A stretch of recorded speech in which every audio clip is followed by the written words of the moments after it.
The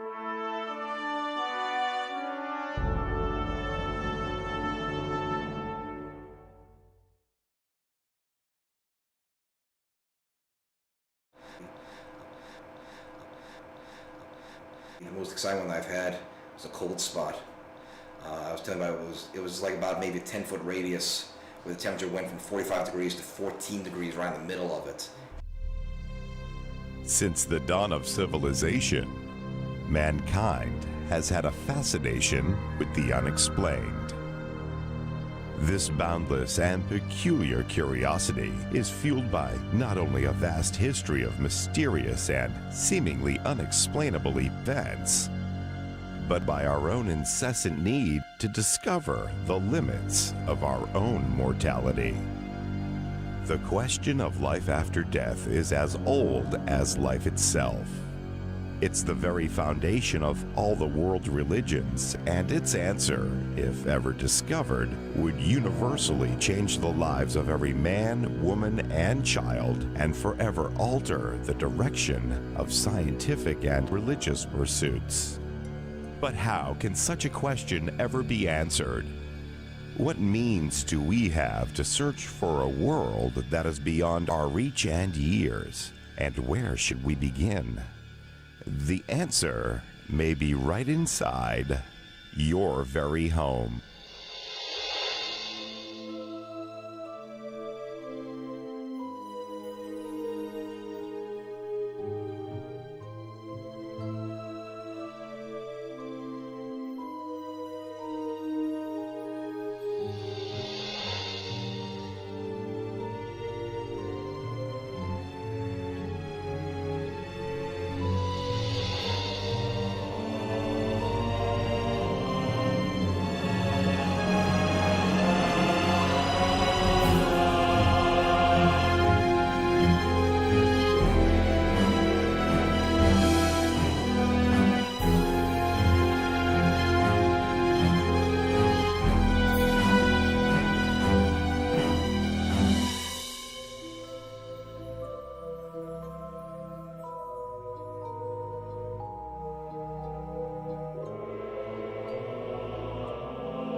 Mysterious voices, strange lights and apparitions, a feeling of foreboding, cold spots, slamming doors, and moving objects are just some of the claims made by thousands of people each year, claims which are typically dismissed by local authorities and hardline skeptics as a hoax or the product of an overactive imagination. But these widespread claims of paranormal activity have been shared by not only the general population, but by some of the most prominent, trusted, and well-respected figures in our history. With over $500 million spent each year on paranormal-based horror films, it's difficult to dispute the effect this once forbidden subject has had on an increasingly curious population. In today's world, however, the public image of paranormal activity is usually tainted by the often unrealistic approach of the film and television industries. My views on watching a lot of the movies, we know in Hollywood they have to do their hype. We do know that. But there's many movies that I've watched over the years and sat back and I watch some of the things they talk about, some of the scenarios they recreate. And I can look at that and just sit back and go, they did their homework and they did check into some of these things. I mean, is there always going to be Hollywood hype? Yeah. Do I understand why? Yeah. People love to be scared.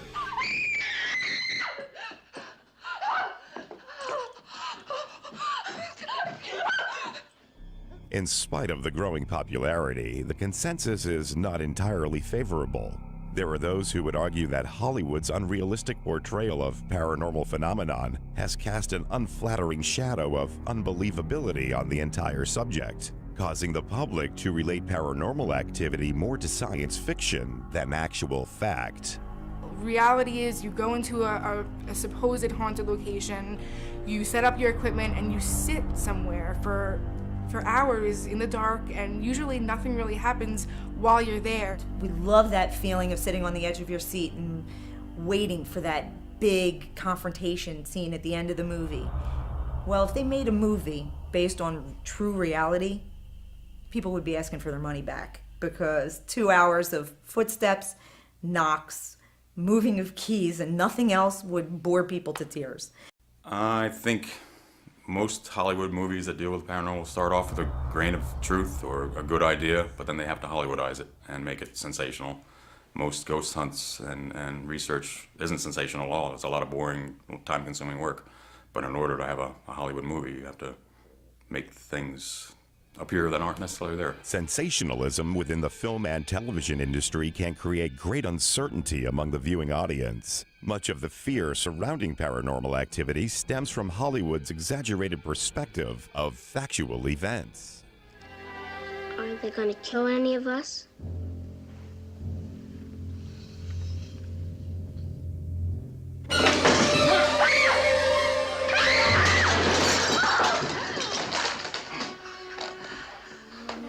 Don't ask it when. I don't want to know. I think it really creates a lot of fear. I mean, I admit I was very scared of ghosts for many, many years, until once I experienced it and I started reading on it, and I realized there really wasn't a lot to fear. If you learned more about it, you'd be a lot safer. And I think that the movie industry wants people to be scared of these things, instead of looking for help and wanting to be able to coexist peacefully. Like they said, to sell a movie, they have to bring the fear up. But I think it just makes our job harder to discourage the fear. Regardless of the Hollywood and media viewpoints, paranormal activity is a very common and respected subject throughout our history. Although not widely popularized, there are many prominent historical figures who, by their own admission, not only experienced paranormal activity, but actually sought out encounters with the spirit world. But where did it all begin? How long has the world been experiencing this unusual phenomenon? And what sources are there to shed light on the history and creation of these perplexing claims? It's possible a significant piece of the puzzle might just be found here. Unearthed during an archaeological expedition in the summer of 1839, these historic tablets portray a tale that is not only the earliest paranormal reference on record, but also the oldest story ever written. A story known as the Epic of Gilgamesh. The Epic of Gilgamesh is a very significant story in terms of paranormal history, not only because it gives us clues as to the human condition of the day, but it also shows us that thoughts of existence from beyond the grave were not uncommon. They were a significant part of people's everyday lives, and they were taken very seriously. The tablets tell the tale of the warrior king Gilgamesh and his unyielding quest for not only supreme control over his kingdom, but also for the secret of immortality. During the course of his reign over the city of Erech, Gilgamesh befriended Enkidu, a man who, for all intents and purposes, was Gilgamesh's physical equal in terms of strength and fighting ability. This made a huge impression on Gilgamesh, and rather than try to destroy him, he thought it wiser to befriend him and join forces. The partnership was successful, and the warrior team became quite famous for their unstoppable success in battle.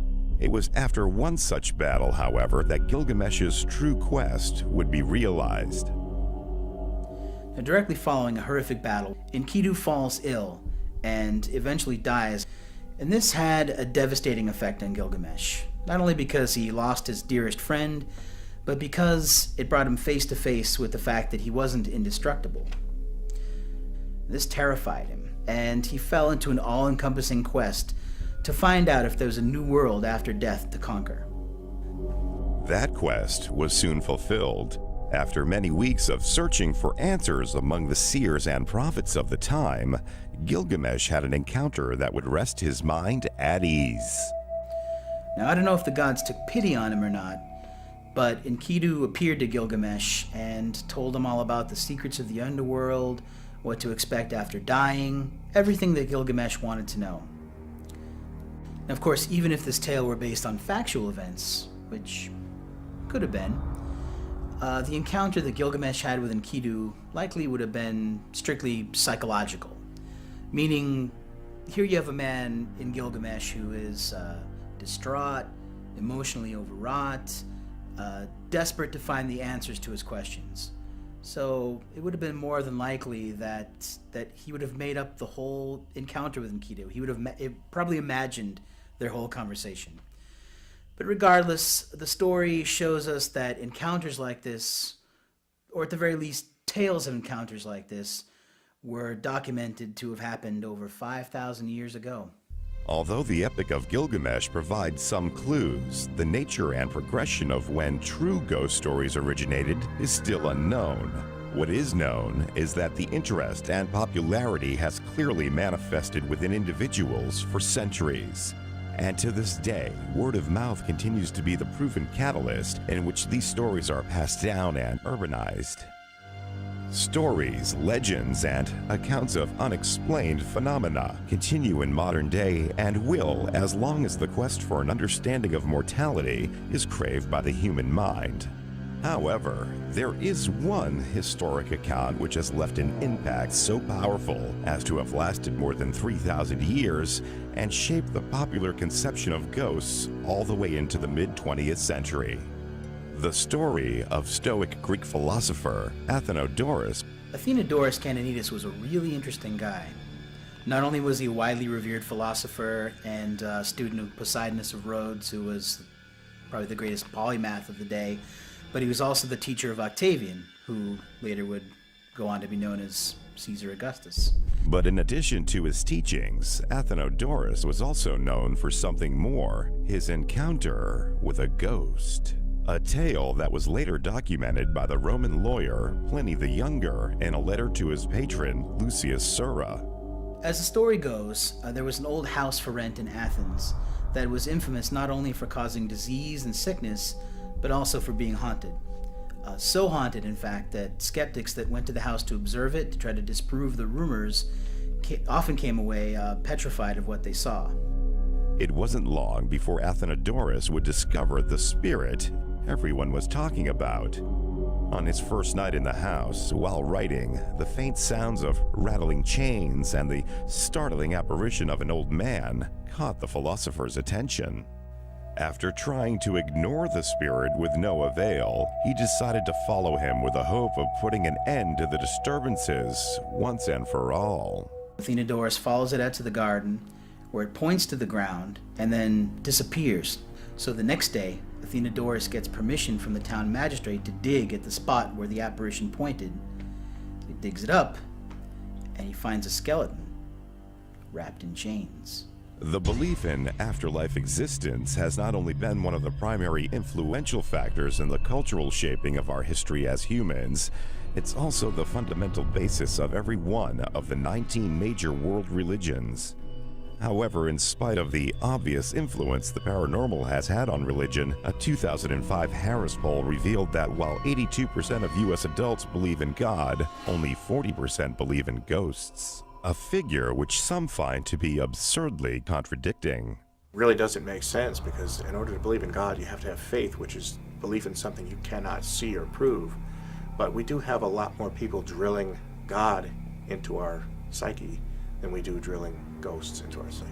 The belief in God in itself assumes a belief in some sort of a spirit or a soul. Most people who believe in God, believe in a heaven, believes that your soul moves on to somewhere after you pass. So the fact that people can believe that and not believe that your spirit can, for whatever reason, decide to stay, be stuck here, and want to communicate with you, it absolutely blows my mind.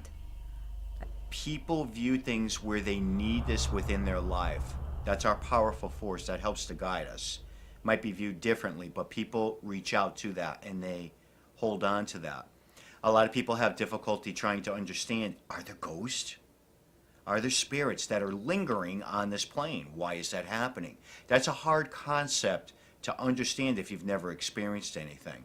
I do believe religion still plays a large role in paranormal investigation. A lot of teams do use exorcisms, and they use blessings, and they often encourage their clients to pray. They will bring the clergy in to offer counseling and even spirit removal. I think that can be important. I believe that it can work, and maybe in some cases it doesn't work. Still, the occurrence of paranormal activity in the religious doctrine is undeniable. Each chapter in many of the religious scriptures clearly detail what can only be described as a paranormal experience. Regardless of your religion, it's difficult to find any written reference in any religious doctrine that doesn't specifically describe or base its point on the belief of contact with a spirit or an afterlife existence. The bottom line is that there is incredible similarities in the stories, and yet no one on either side is willing to step forward and make a connection. Still, the popularity of belief in a Holy Spirit far outweighs the general belief in ghosts. The unusual balance of opinion can quite possibly be attributed to the very effect of religion itself. You have to understand that most religions throughout history, especially the Christian religions, strictly forbade the attempted communication or interaction with any spirit that isn't holy. In the Middle Ages, you would have been hung, beaten, or shunned for even claiming to have seen a ghost, let alone hunting one. So as you can imagine, it really wasn't a subject that was open for discussion. And as a result, anyone having a paranormal experience has had two choices. You either say nothing, or you give the story the appearance of a divine intervention or religious experience. And this explains why so many stories during the Middle Ages were more religious than traditionally paranormal. In 1487, two members of the Catholic Dominican order published one of the most famous medieval treatises in history, and in doing so, thwarted the investigation of paranormal phenomenon for nearly 400 years. The treatise was titled the Malleus Maleficarum, or the Hammer of the Witches.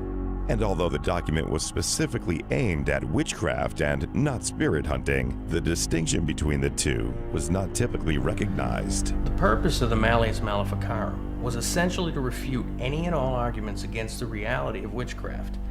The church at the time wanted the people to believe wholeheartedly that there were these evil creatures on the loose that would talk to Satan and steal your children, and that they were alive and present in society, and that they were a danger to everyone. In addition to the propaganda, the Malleus Maleficarum was also used as a training tool for the town magistrates and contained detailed instructions on how to capture, convict, and kill anyone suspected of being a witch. Now, obviously, this treaty had an effect on the people at the time. It affected the way they lived, the way they worked, the way they functioned on a daily basis, and it's not really hard to see the effect this would have had on the reporting or investigation of paranormal experiences during the time period. If you had experiences, if you saw a ghost or heard voices or footsteps or experienced anything unusual of any kind, you couldn't tell anybody. And for almost 400 years, anything paranormal would have had to have been hidden or lied about in order to avoid persecution. But all of that changed in late March of 1848, when the unusual experiences of the two sisters would alter the public perception of communication with the dead for nearly 100 years. Catherine and Margaret Fox lived here in this small cottage with their parents and sister Lee in Hydesville, a small village east of Rochester, New York.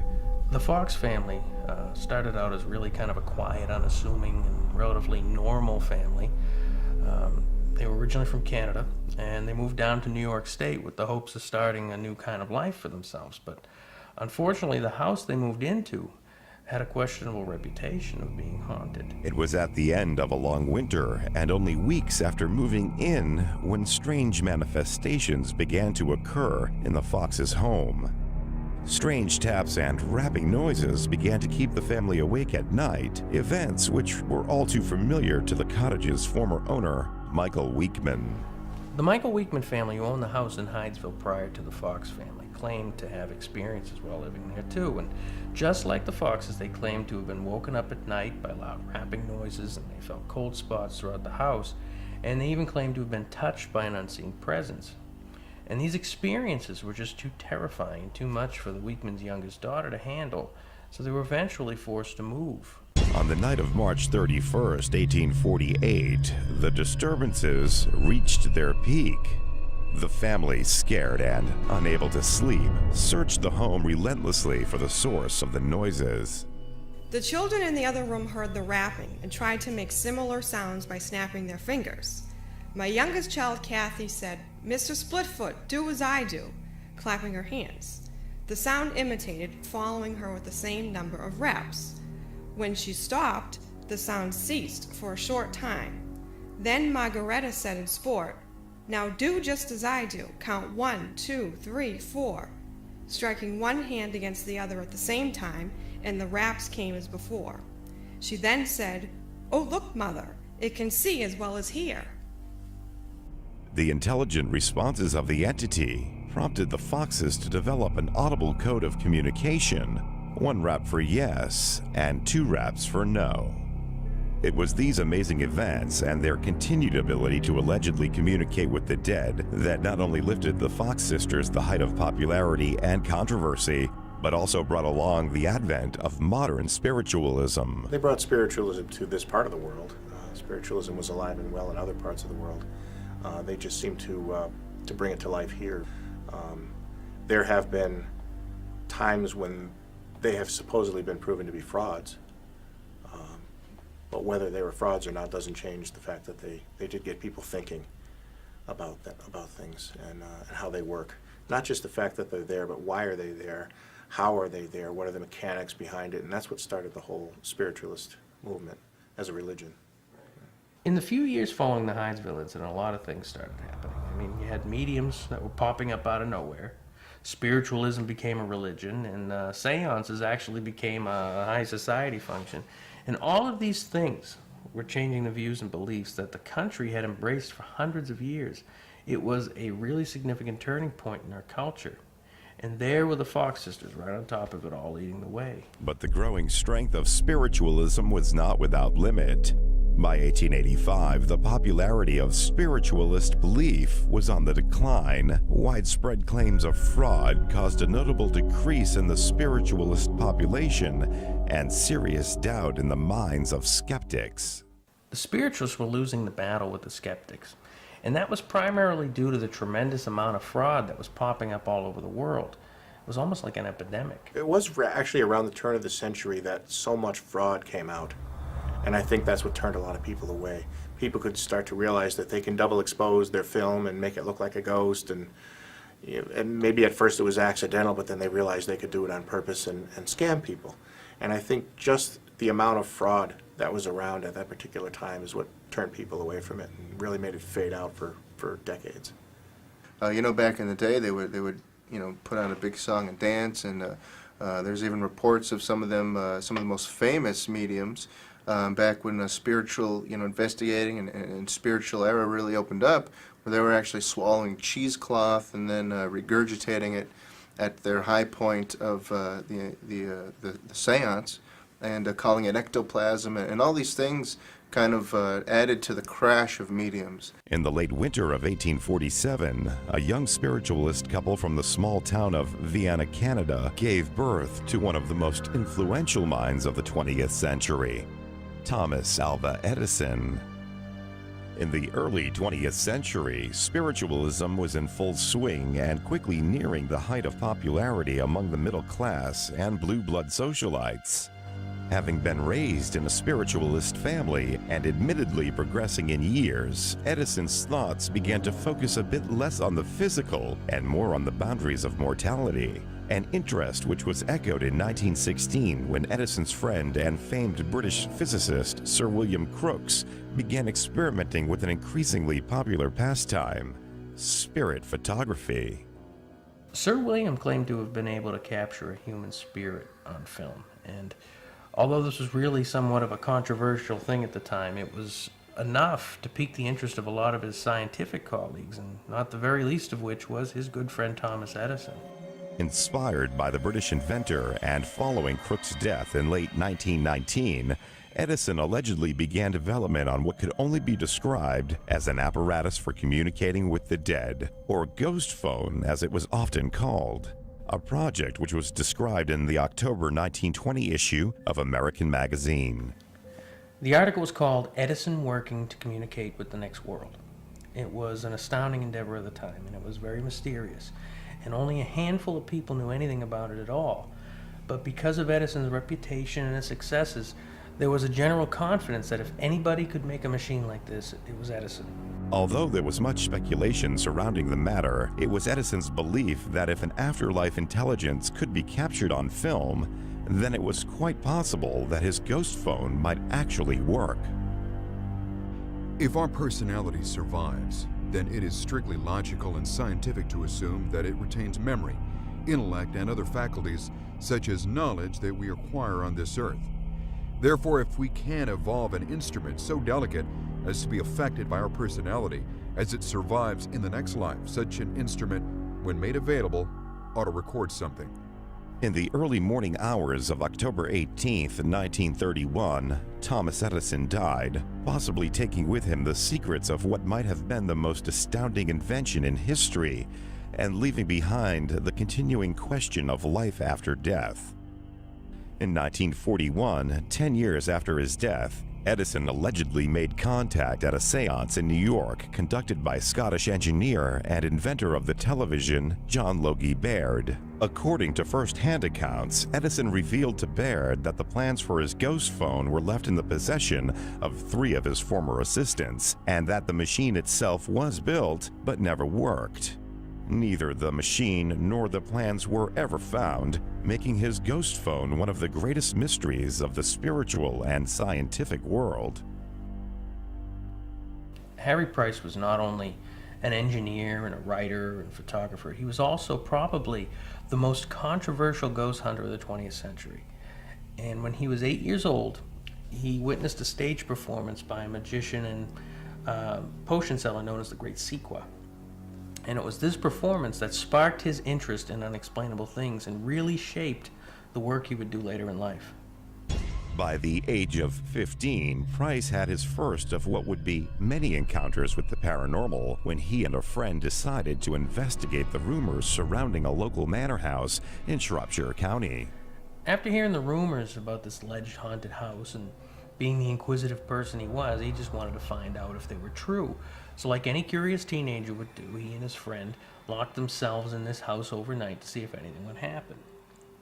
And they didn't see anything in particular, but during the night they heard noises coming from the upstairs room and what sounded like footsteps descending the stairs. In an effort to capture the entity on film and prove the haunting, the pair set up a powder flash camera at the base of the staircase and waited for the sounds to reoccur. Well, he waited for about an hour, and the footsteps eventually returned. And he flashed the camera and got the plate developed the next morning. And although the picture showed nothing but an empty staircase, the investigation was a very significant breakthrough to Price because that was the day that he considered to be his very first actual experience with a ghost. Although he was unable to capture evidence of a haunting scientifically, the experience alone fueled his interest to continue his research and develop better and more efficient scientific methods of collecting and documenting evidence. Harry was always looking for new experiences and different research subjects, and he was always experimenting with different paranormal phenomena, and the public opinion of what he was doing was usually skeptical at best, but it really didn't matter to him. He was determined to find the truth, even if it meant discrediting a lot of the mediums and witnesses he worked with over the years, which unfortunately was just about everybody. In the summer of 1923, while on a train from London to his home in Pulborough, England, the investigator's luck would change when he met a 22-year-old medium named Dorothy Stella Cranshaw, who openly told Price about the paranormal experiences she had been having. She was experiencing all sorts of strange phenomena, from rapping noises and chills to objects flying around the room, and she told him all these things were driving her crazy. Now, to Price, the description she gave of her disturbances didn't really sound like a haunting to him. To him, it appeared as though this girl had some kind of mediumistic abilities and was causing these incidents herself. And this excited him because he finally found what he hoped would be an authentic medium test subject. The experiments conducted with Cranshaw over the next few years yielded a variety of results, which in 1926 were documented in a journal Price had written entitled Scientific Experiences with a New Medium. More than a dozen seances were conducted by Price and Cranshaw in 1923, and in front of witnesses at one sitting alone, Cranshaw produced all kinds of phenomena, including levitating and collapsing a table, moving objects around the room, and Price kept detailed records of these things in his journals, and he made note of not only the ambient effects such as temperature fluctuations, but also that Stella was capable of manipulating the telekinetoscope that he made to test her abilities. For years to come, Price's reputation would have to hold firm to the notion that through his work he would someday be revered as a pioneer of paranormal research. Although a good deal of Price's time was spent exposing and debunking frauds, colleagues and members of the Society for Psychical Research in England tried their best to discredit and tarnish his reputation. The American branch of the Society, however, held their own opinions. As you can imagine, a man who made a career out of discounting and debunking the abilities of alleged mediums would without a doubt, over time, become a very unpopular person in the world of mediums. But Harry Price was never out to win friends or the popular vote. He was looking for the truth so he could study it and test it and document it. And exposing some of these psychics as frauds really just cleared the playing field and helped make his job a little bit easier in finding authentic abilities to study. In 1928, acting on an invitation from a local newspaper, Price became involved in a case that would sustain the efforts of his life's work for years to come: the Borley Rectory in Essex. Price had a great interest in the Borley Rectory, mainly because it was considered to be one of, if not the most haunted locations in all of England. And he eventually leased the house from the owners in order to conduct a round-the-clock investigation, which actually, all in all, lasted about 4 years. He placed an ad in the newspaper and invited open-minded investigators, mainly students from the local college, to stay in the house and document any phenomena that might occur. To help them, he created a handbook which detailed the proper methods and techniques for conducting and documenting a paranormal investigation. This was the first book of its kind, and many of the methods he developed are still in use today. From beginning to end, there were over 40 investigators working with Price on that investigation, and there were a lot of paranormal accounts collected, from hearing bells and rapping noises to mysterious writings and messages, and all of these things were documented. And the methods he used to gather this evidence and run his investigation essentially established a blueprint that paranormal investigators would be able to use for years to come. Despite the controversy surrounding his work, and regardless of what his former colleagues would claim even after his death in 1948, Price left his mark on the paranormal world. Whether they realize it or not, his work is emulated by investigators worldwide every day. And he was probably the biggest influence the field of paranormal investigation ever had. 35 years ago, when we got involved with this work, we had very basic tools. We had our little cassette players and 35mm cameras. But one of our key and essential tools was bringing somebody in that was gifted, psychic, or a medium. Well, the difference between being a psychic and being a medium, psychic ability is the ability to tune into a living person, an object, a place, and to get impressions and images from that. Being a medium is using that same psychic ability to communicate with those who have apparently passed before us. So in other words, you can be a psychic and only a psychic. But in order to be a medium, you do have to be a psychic first. It's like you have to walk before you can run. Psychic or medium, it's difficult to dispute that both possess an inconceivable ability that tends to draw the often unwelcome attention and criticism of skeptical minds. As humans, we find it in our nature to challenge the unknown and criticize the things we often don't understand. Psychic ability is certainly no exception. However, regardless of what true abilities these individuals may possess, the burden of proof is theirs to bear.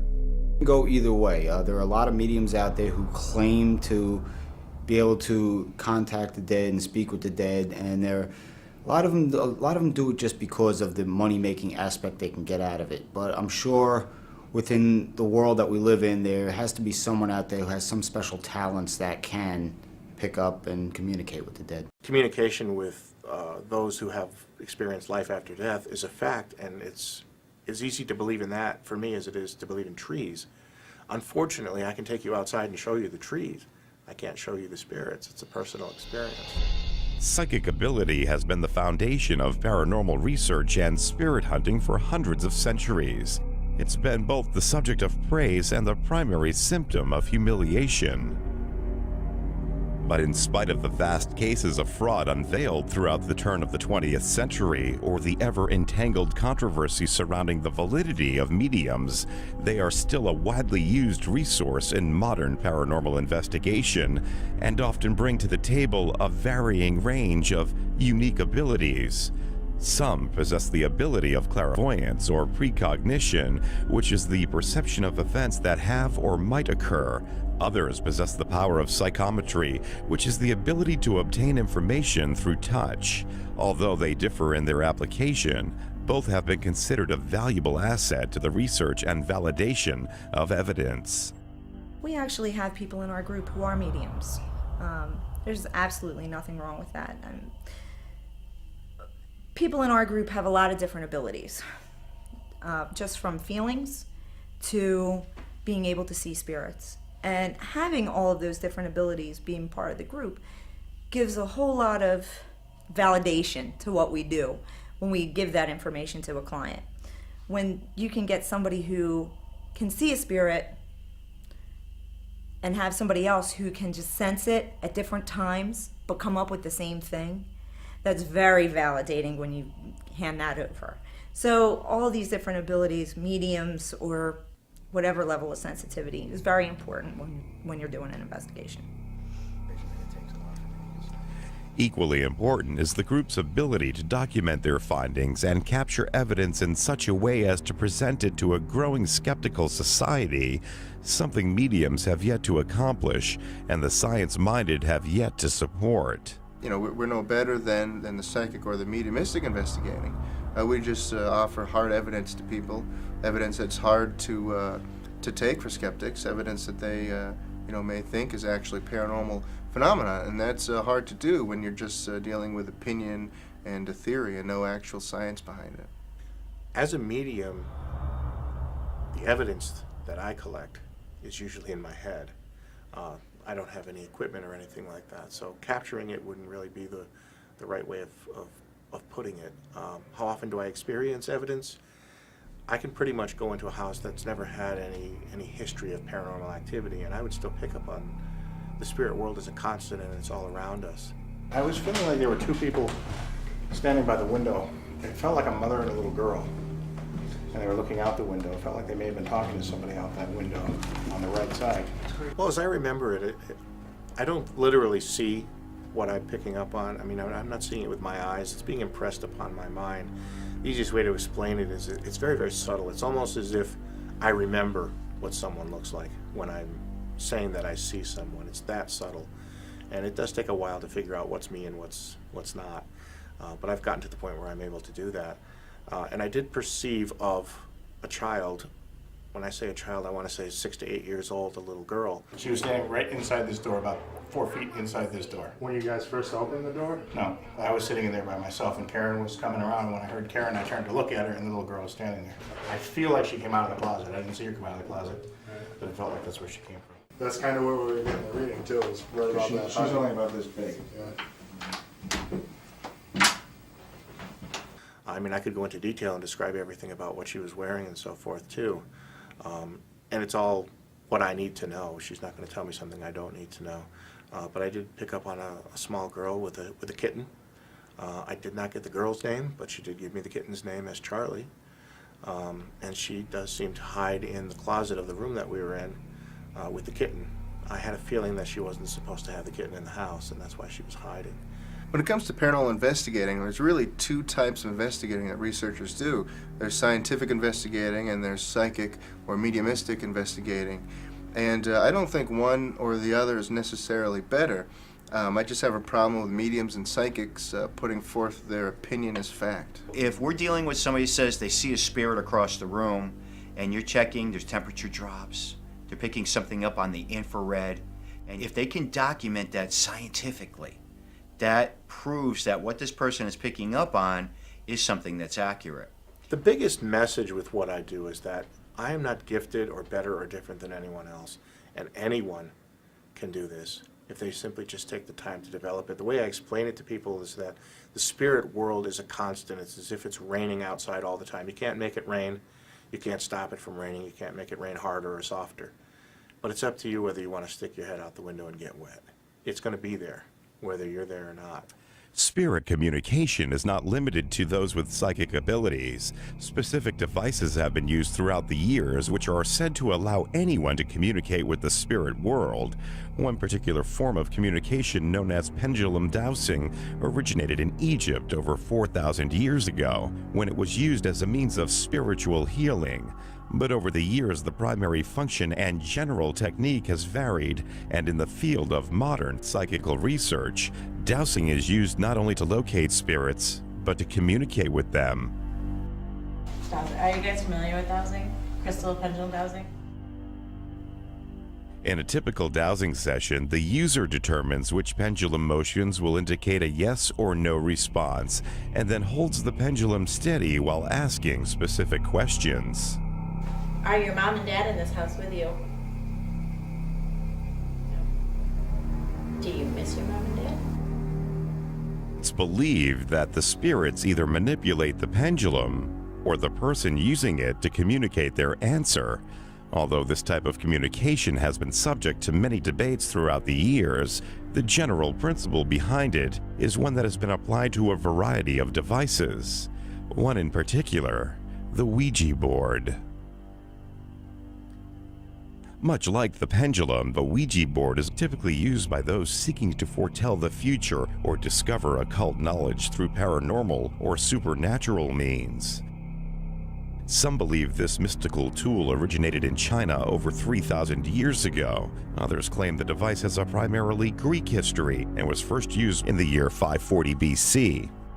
However, the first undisputed use of these talking boards came about with the birth of the modern spiritualist movement in the late 19th century, when three business partners, E.C. Reich, Elijah Bond, and Charles Kennard, formed the Kennard Novelty Company and created an all-new alphanumeric version of the original talking tablets used for centuries.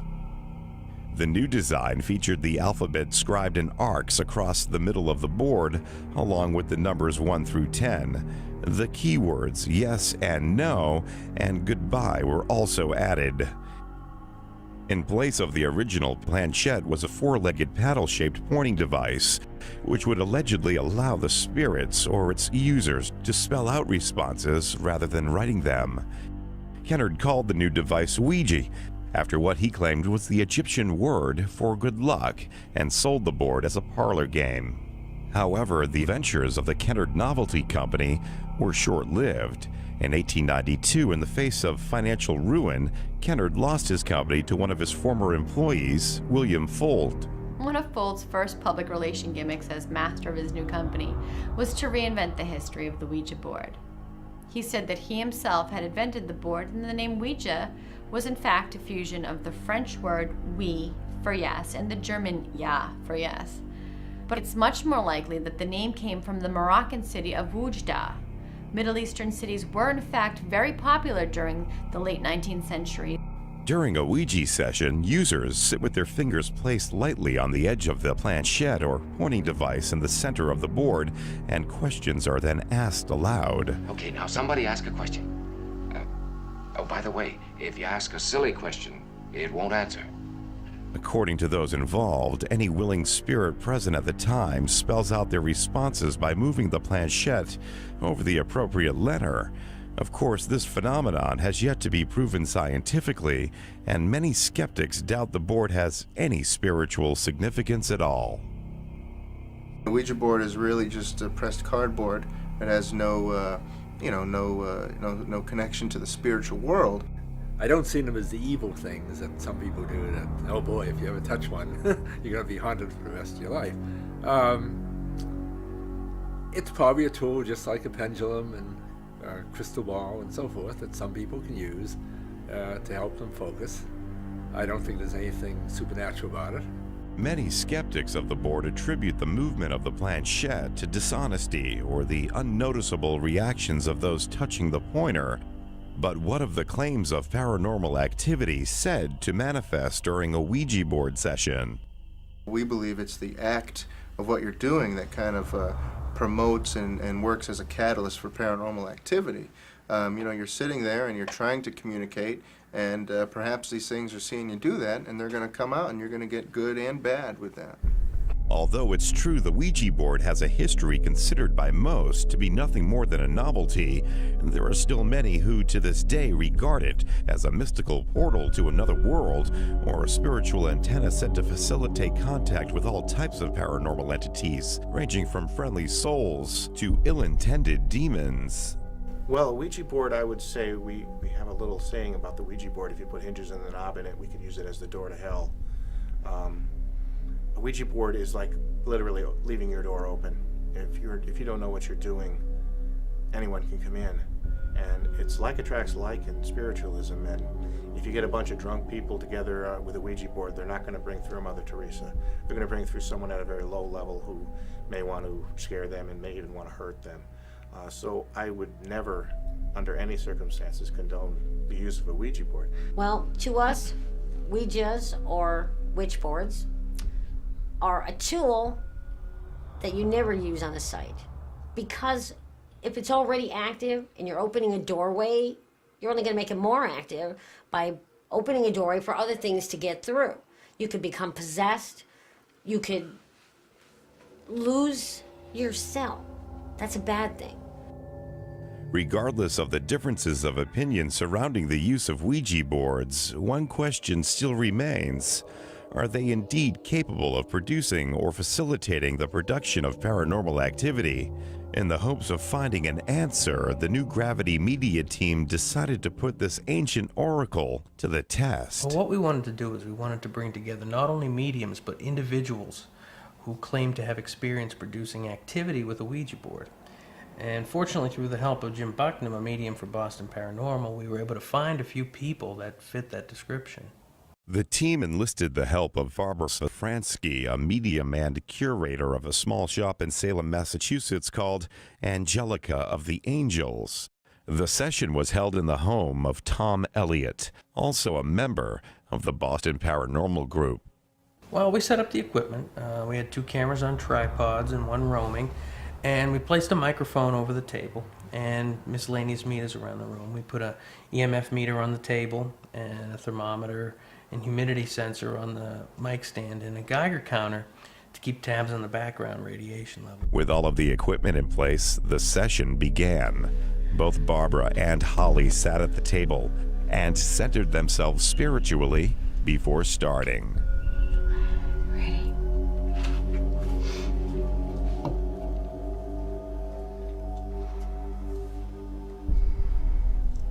Well, at first it started out relatively slow. The pointer was moving and it was selecting a few letters here and there, but it wasn't really spelling out whole words. C.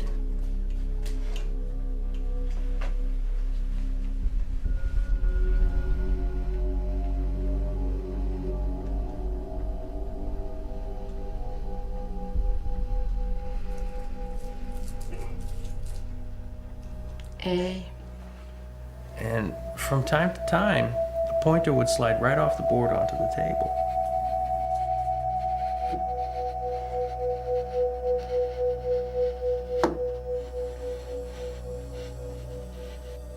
To compensate for the lack of specific responses from the board, Barbara began to interpret the movements of the pointer psychically. Yes.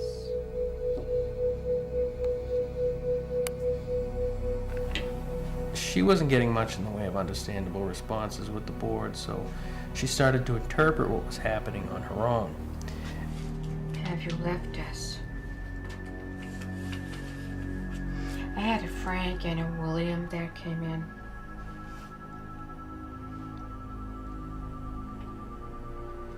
I feel that this is definitely a male entity that's trying to communicate. It was right about this time that the pointer started moving off the board regularly. And it was moving around in circles on the table.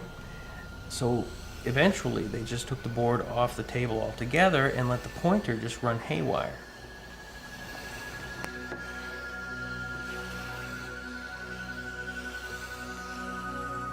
It was during this display that something unusual began to happen to one of the people in the room. There were 2 stationary cameras and 1 floater. I had the right side near the front door, and Joanne had the left near the kitchen. I was doing a close-up of the Ouija board and the tri-field meter, and that's when I heard a thud behind me, kind of like someone was being slammed into a door or something. I turned around and Jim was up against the door, and by the looks of him, he seemed like he was in some sort of distress. It was kind of dark, so I motioned to Mike. He had the infrared camera, and I pointed to sort of start shooting behind me.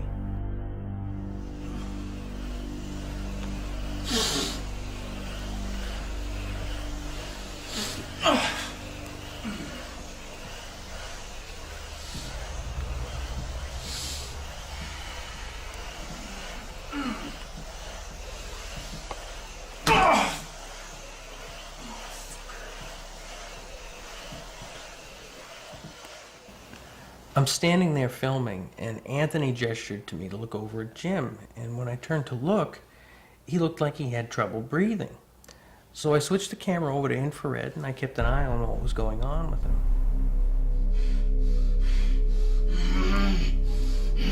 No! You're not coming through me. You do not speak through my voice, you understand? You respect boundaries. Got it? It appeared as though whatever was communicating through the Ouija session was also attacking Jim Bucknam and trying to speak through possession. It was definitely an interesting experience. I mean, I really don't know what was happening there, or even if I'm convinced that there was any spiritual activity. None of the equipment we set up registered anything out of the normal, and of course that's not to say that nothing paranormal occurred. It just simply means that nothing measurable occurred. And I think that to study something like this takes time, and I don't know that we will ever be able to prove whether a Ouija board produces true activity or not, at least activity that's convincing to the general public. I think that it really comes down to one simple question. What do you believe? Much like mediumistic ability, a basic belief by those involved is fundamental to the overall perception of a successful Ouija or dowsing session. But for a haunting, belief is typically the end result. A haunting can manifest in many forms and occur for a variety of reasons. Although the symptoms of each separate case can be similar in nature, they often have a defined pattern which researchers use to establish a generic haunting classification. Among the most common classifications is a phenomenon known as a residual haunting. During such an event, witnesses may report many unusual occurrences, such as apparitions, voices, footsteps, and other ghostly anomalies that very often leave them convinced they have encountered a true spirit energy. But in reality, a residual haunting is not believed to be a haunting at all. Two of the signature traits typically associated with this type of phenomenon is the anomaly's lack of intelligent interaction and the general tendency of the activity to repeat itself over time. One particular example of this can be found here at the Houghton Mansion in North Adams, Massachusetts. Home to not only a Masonic lodge, the mansion is also the haunted headquarters to the Berkshire Paranormal Group, a local investigation team which regularly conducts tours of the mansion as well as independent and joint investigations with other local groups. One particular residual haunt can be found in a specific area of the mansion's basement where the shadow of a small spirit is said to appear on a regular basis. It's funny because you see light from outside. That we have that one street light, and it shines in and just gives you just enough light in here to maybe make out like the silhouette of this door. And then you'd be standing there, and yes, maybe it's your eyes playing tricks on you, but it's still kind of bizarre that it's about this high, and everybody can see the same thing. It comes out. Sometimes it'll like just peek out around the corner like this, and you can see it block the light, and then it comes back like this, and then you see these little light sparkles sometimes, and sometimes the little shadow, it comes out like this, you can see it, and it disappears, and who knows, sometimes we think maybe it comes out to, so we don't know. There were about 5 of us down in the basement, and we set up our chairs, and my group had infrared cameras that we set up to point down to the doorway, and we just sat there and waited. What did you think you saw, her? Something come out around the wooden edge, the edge of the wooden. How far?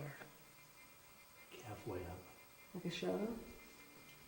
like the width of a head. Now it's totally dark. Somebody flashed on See how dark that is now?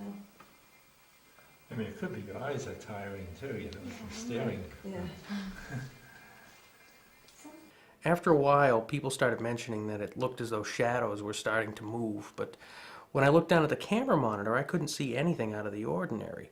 So it seems as though if you sit in the dark for an extended period of time, your eyes are going to eventually play tricks on you. But I used to go UFO hunting with Betty Hill. Yeah, you'd be staring at a star or a light off in the distance in the woods, and you know how your eyes move, and you suddenly see it start dancing, but it's not moving at all. It's your eye movement. Right. It's very hard to control. Many believe a residual haunting to be the result of traumatic or high-energy historical events which are said to imprint themselves on the atmosphere and replay when the environmental conditions are correct. Although these claims have yet to be proven scientifically, there are many investigators throughout the world that base their research on the strength of theories such as these.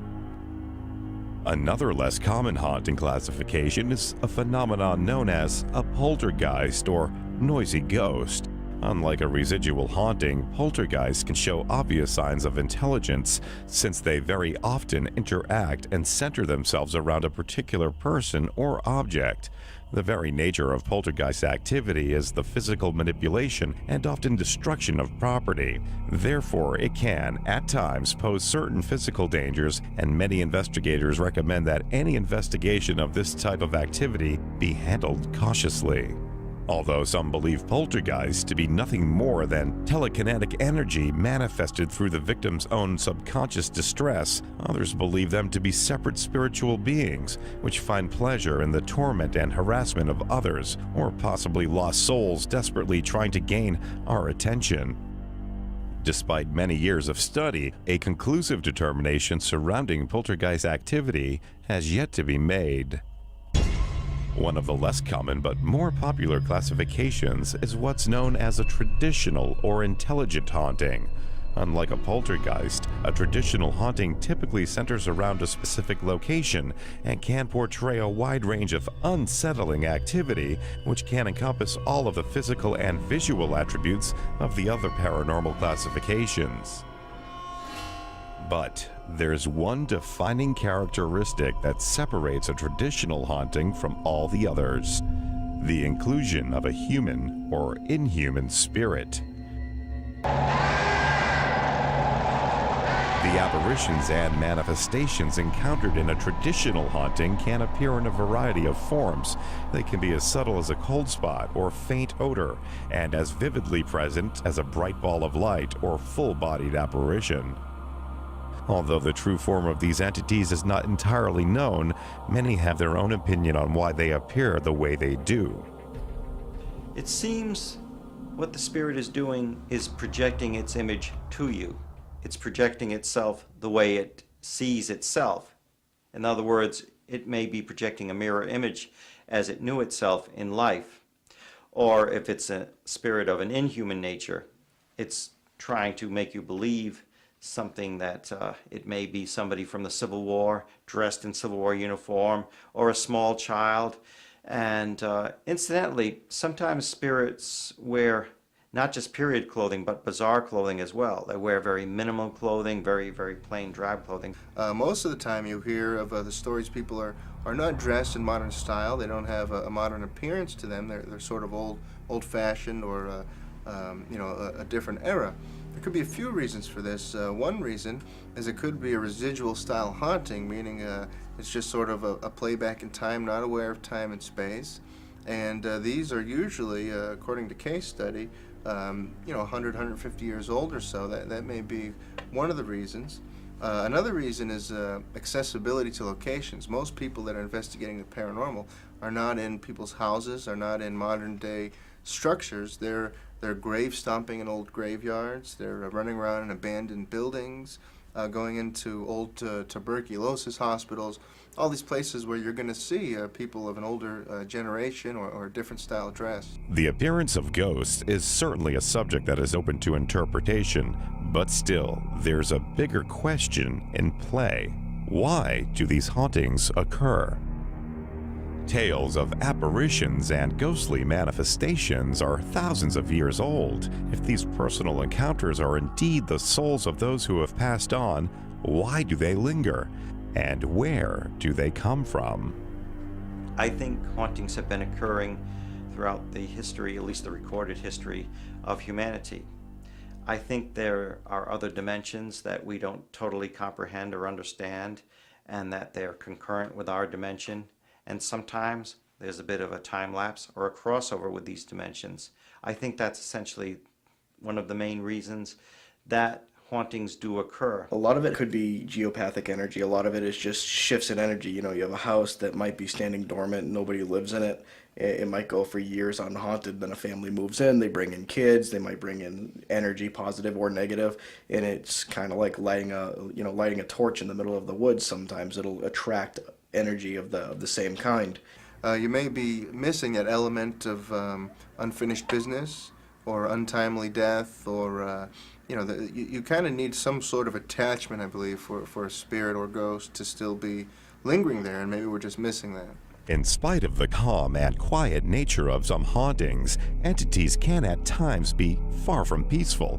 There are many researchers and psychics who believe that demons can play a large role in the spiritual infestation of a haunted location.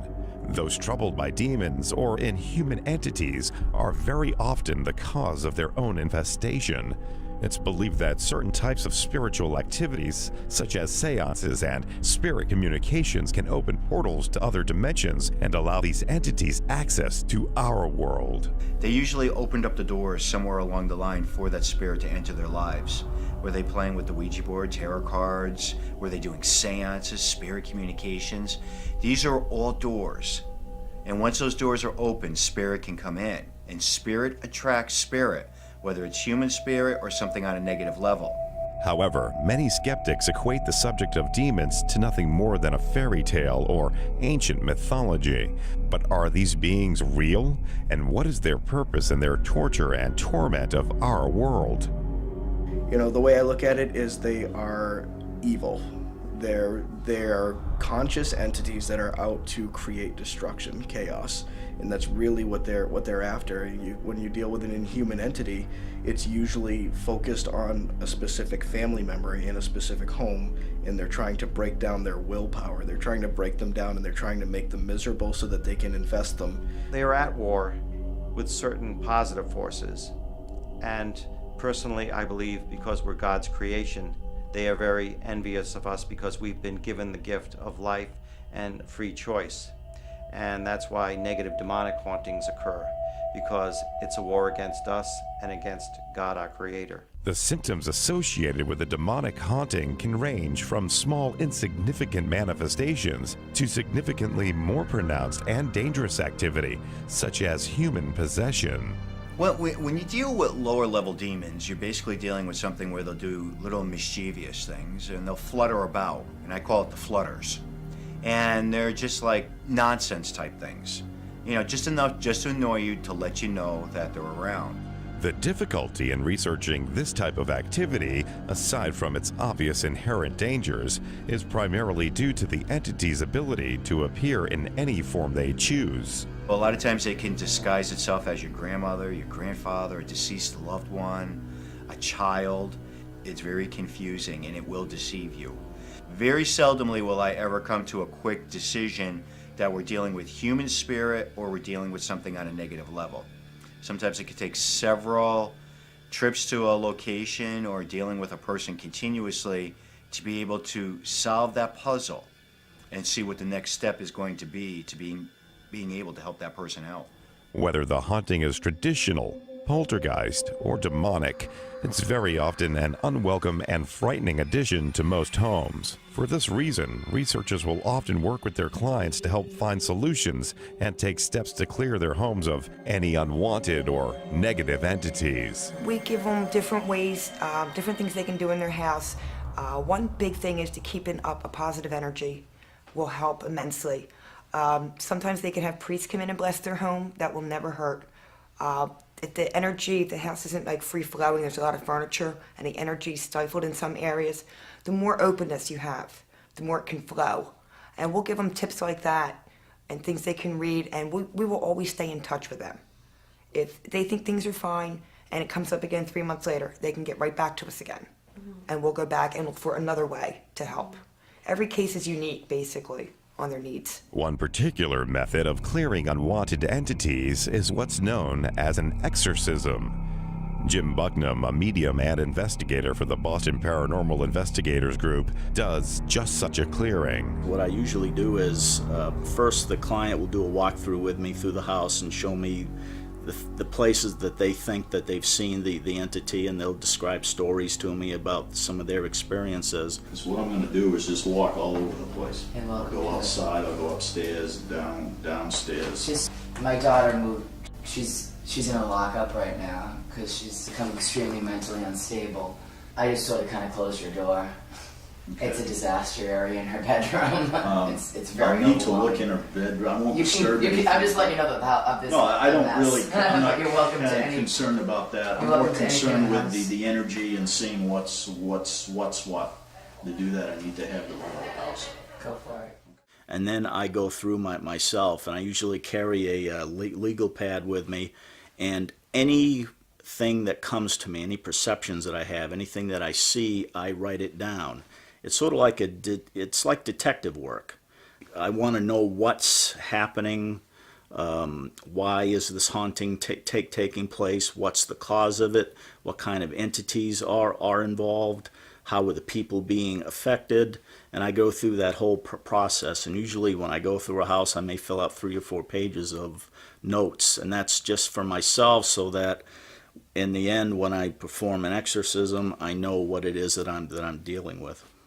Once the history and primary areas of the activity have been established, an exorcism is performed, typically in the most infected area of the home. Jesus, Jesus, Jesus. Odin, Odin, Odin. Freya, Freya, Freya. Thor, Thor, Thor. Amun-Ra, Amun-Ra, Amun-Ra. The great white buffalo, the great white buffalo, the great white buffalo. I'm calling upon Jesus, all 7 of the archangels, and various other mansions of light or mansions of God. I am asking them to come to that particular location where I am at. While I'm doing that, the energy, I'm tapping into the energy that they represent. And that energy is coming into me. And in many ways, I'm sort of like a magnifying glass or a key. On this residence, take any dark force entities therein and send them to whence they came and bind them there never to return.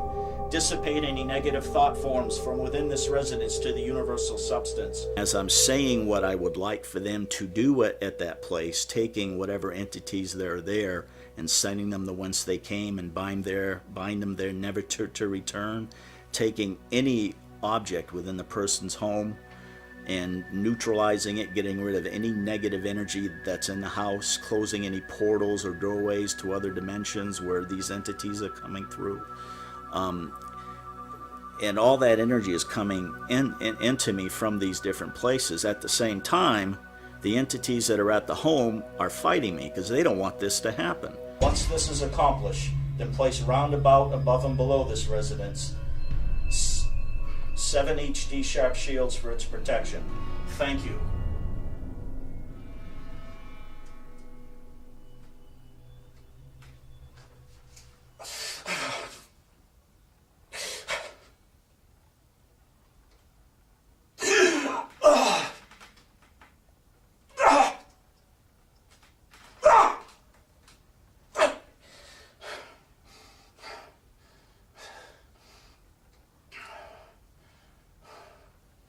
It used to be when I first started doing this, I'd get stuff thrown at me, I'd get tripped, physical stuff. Now they've stopped that, and it's more of a sort of psychic pressure. They're trying to force you to stop, and they don't want me to do it. I may get pains in my stomach or various other pains throughout my body as they're trying to force me to quit. But that's when I just got to sort of buckle in, and I continue to say the prayer that I'm saying. And when I'm finished, I say thank you, and all this energy that's been built up in me from these beings that I've called upon is suddenly released, and it puts what I've asked to be done into motion. All these entities are literally taken to the place that they have earned, that they have justly earned. It begins. Many psychics who have seen it says it sort of looks like a white tornado going through the place as it sort of sucks everything up. And it's done. It works every single time, guaranteed. And the place is clean again. Little by little, more and more, it'll start getting better and better. Most people who have experienced it say, wow, there's a big difference in how the place feels. The energy's better. People sleep better at night. The entities are gone, and they don't come back. Psychic or scientific, medieval or modern, the fundamental symptoms associated with a spirit encounter have changed little throughout the years, and the experiences reported have done far more to inspire artistic imagination and poetic license than they have to quell the doubting claims of what remains to be a widely skeptical community. I think it's fine and actually probably good that we have non-believers out there that don't believe in the paranormal. It keeps us on our toes. It makes us try to only put forth the most strict evidence that we've captured. Healthy skepticism is a very good thing. Closed-minded skepticism is not, and I think the public wants to be informed and be aware. Still, it's possible that the reason for this high level of skepticism may reside with the experience itself. Although volumes of purported evidence are captured by thousands of investigators each year, the most significant and convincing evidence remains to be largely personal. I had seen a family member who had passed on at the funeral home, and I was about 11 years old and couldn't figure out why I was seeing them and what the reason was. So I wanted to, as I got older, started reading about it and trying to figure out why I saw what I saw and how it was all possible. I literally chased it into the bedroom, calling my son's name. He was about the same size. And when I got into the bedroom, he wasn't there. And I actually accused him of lying and hiding. And he came up from the basement 5 minutes later and asked me if I was calling him. And I'd never seen it. I chased it down the hall. That was my defining moment. I was 14. I was in the kitchen with my mother. It was in August, and it was a very muggy day. There was no air. And she used to hang the fly swatter on the back of the door, and it started doing this, back and forth, and then the the utensils that were hanging over the stove started going back and forth, and I looked at my mom, and she looked at me. I said, "You saw that, right?" She said, "Yeah." I said, "Cool." About 2 years ago, I thought I heard sounds in the evening upon going to sleep. And I thought they were voices. I normally did the normal thing, and I checked outside. Wasn't my neighbors, no televisions were on, and I started to hear it on a fairly constant basis. I was in a cemetery, and I was alone, which is something that we don't usually do, but I was young and I was alone, and as I was gathering my equipment at the end of the night, about 4:30 in the morning, I felt something grab my leg, and sort of a thrust forward, a push down. I was pushed down, and sort of just had a feeling come over me that I wasn't wanted there anymore. For many, proof of a haunting goes far beyond the personal experiences of others. It requires tangible evidence which can be studied and validated through scientific methods. Unfortunately, the scientific community has little interest in the study of paranormal phenomena and has rarely produced equipment with the sole intention of being used in psychical research. Therefore, those who research this field must rely on the data captured with only the equipment that is available. EMF meters, motion sensors, video cameras, basic regular cameras, recorders, flashlights, and basically thermometers. That's pretty much a standard equipment case. Every piece of equipment that is used in this field has not been created for this field. It's been created for other things. If there was one machine that was going to point the ghost out to you and take its picture and have a conversation with it, well, then that's what a piece of equipment we would bring. But there is no magical machine yet, and we don't really know what we're looking for and how to find it. So we're using what equipment is available for us in this day and age to try and find what's unknown. There's times we can't cover every area at every time, and we can set up equipment that, say, a motion sensor could pick up movement if no one's in that area. So it just gives us a broader range and more things we can look at later. Much of the equipment used in psychical research was designed to monitor atmospheric conditions such as radiation, humidity, and barometric pressure. The goal is to establish a trend in the readings which may help predict or confirm the presence of paranormal activity. For me, when I see there's a meter getting a reading, that's significant. It's significant to where maybe I can get other evidence. I can try for EVPs, I can try for photos at that time. Usually anytime we see a motion on any of them, we're basically taking pictures right away, recording right away, because it could be telling us there's something there. Well, our group believes that moon phases and barometric pressure actually can affect the activity on a case. So we do track that, just to kind of be able to compile some data. When the moon phase is in this phase and the barometric pressure was higher, we got better results or whatever. Changes in the data collected during an investigation not only serve to provide clues to the presence of paranormal activity, but monitoring even the most basic atmospheric conditions, such as temperature, can also serve to dictate the methods researchers use to investigate. If it's too cold and we're investigating outside, we have to be careful not to breathe when we're taking pictures, because breath can be mistaken as a mist. If it's too humid, there's extra moisture in the air, which could create false positive orbs in our pictures. So all of those things are really important when you're planning your investigation. Equally important are the methods in which any activity is documented. Although devices such as the Geiger counter or EMF detector may provide claims to the presence of an entity, they will, however, do very little to capture tangible evidence of such an event. For this reason, researchers must rely on a more traditional method of documentation. Photography. Are these photos proof of an afterlife existence? Or are they merely the product of dirty developing solution and an overactive imagination? The answer may never be known, but what is known is that photos like these have been captured by investigators for over 100 years. They have been the subject of countless debates and in some cases controversy. But are they real? Although photographs of full-bodied apparitions are still relatively rare, the capture of what some believe to be actual photographic evidence of the paranormal has increased over the years with advances in photo technology. Though film cameras are still used and at times preferred by some researchers, the digital age has taken the field by storm. Digital cameras, I think almost every paranormal investigator I know has one, and mainly that's because they're extremely easy to use. When you're on an investigation, you're taking pictures, you're able to see right away if you're picking something up. Well, for me, I've used both, and the digital camera is actually easier. You can get more pictures. You don't have the high cost of film developing. You could just get a broader range, and you're not as limited on investigations. Still, in spite of general preference and ease of use, the evidence produced by digital cameras leaves some to question their significance as source for truly convincing evidence.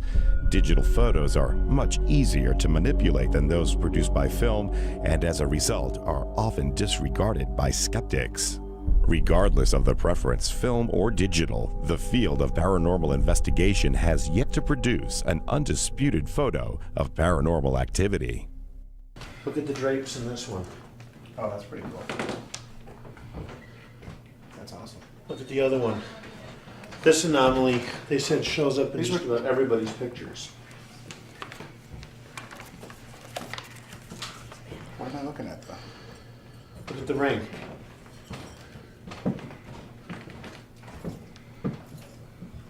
I'm not really sure what it is that I'm seeing, though. It's kind of... We're getting amazing EMF in there. I heard. I don't know if you call it an ability or a sense that I have, but I can look at a photograph or a piece of film and I can say, no, that's not something paranormal. That's just something that just happened. One of the most common photographic anomalies captured is a phenomenon known as orbs, strange circular translucent objects which can appear randomly in photos taken at just about any location and are typically unseen by the naked eye. Every day, hundreds of pictures like these are taken all over the world, and not just by investigators, but by people from all walks of life. Some believe this strange phenomenon is conclusive proof that we are surrounded by paranormal energy, and these translucent orbs represent a passing life force that exists in a world beyond death. But others have their own opinion. I believe that orbs are usually nothing. People say, well, they interact with us. We have to remember that insects will interact with us. They'll go toward us, they'll go away from us. And so will dust and moisture if there's static electricity. So until orbs spell out my name or something, I'm going to continue to be underwhelmed by that. When you see orbs in photos and on video, it's usually, in most cases, nothing more than dust or an insect. We've actually been able to recreate that in a laboratory. We've photographed spinning dust and dust in the air, and when it spins, it looks exactly like an orb.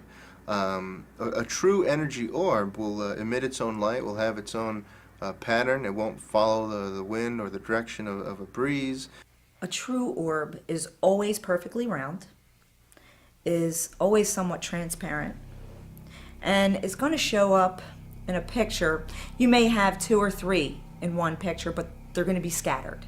If you're looking at a picture that contains dust or rain or snow or some other particle in the air, it may not be round. It may be solid. And you'll see them overlapping, some further away, some closer.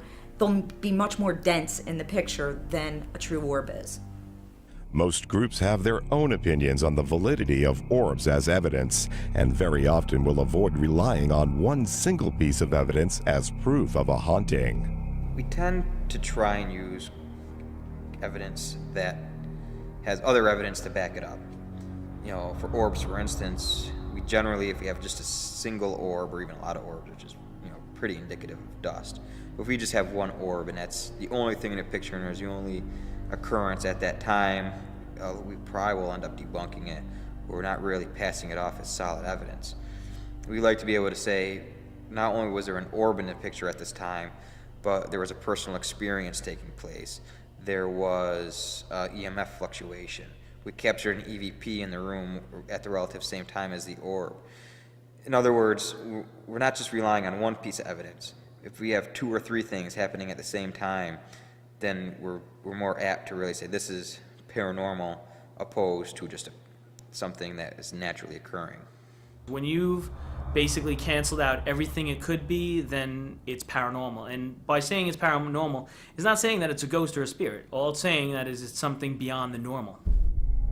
In the world of paranormal investigation, the evidence gathered by researchers is not strictly limited to visual. There is another kind of evidence which, if proven out, may constitute the possibility of actual verbal communication with the other side. The evidence is known as EVP. EVP's electronic voice phenomena is something that has come into the forefront today like I can't believe. And over the years, our theory was that it was attracted, the energy was attracted to the magnetic tapes, the cassette tapes, the videotapes. But then we came along with the digital age. And I was curious to see what was going to happen. Today, now with the digital world, some of the EVPs that are coming forth are phenomenal. Full sentences. Well, we're working on several investigations right now, and I had 3 people that have never gotten EVPs. And they're walking away with EVPs right now that are blowing me out of the water. I have asked an entity to say 2 words, and that entity, whoever, whatever it is, came back and gave me the 2 words. I've asked direct questions, I've gotten direct answers, I've asked linguistic questions, and I've gotten intelligible answers to the linguistic questions. So there are intelligent entities. They are not always on cue. They're erratic. That is the nature of the entity. Are you afraid of us? You want us to go away?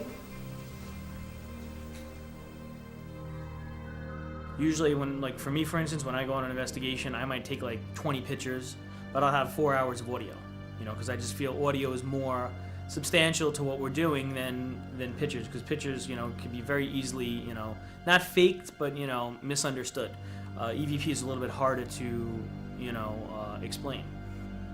The capturing of electronic voice phenomena has become a staple of modern paranormal investigating. In fact, it's hard to find a group today that doesn't incorporate this type of research into their investigation. Many researchers have their own methods and techniques for capturing EVPs, from equipment preferences and specific questions asked to how to handle the recorder. A lot of people, the first time they'll do it, if they're a little nervous about things, they'll just set it in a room and leave it and walk away and maybe go eat dinner or leave the house, go shopping or something. Then they'll come back and just listen. If you listen really close, you can hear it. Or you can hold it in your hand and ask specific questions, maybe even related to the building or the place you're at. When I'm trying to get EVPs, I use at least 2 recorders at one time. That way, I know if there's a sound on one and there's not on another, there's a good chance that's an EVP. If you pick up a sound on both recorders, it's generally not going to be an EVP. It's some kind of background noise. I always tell people in our investigations, do everything natural. Don't go in provoking.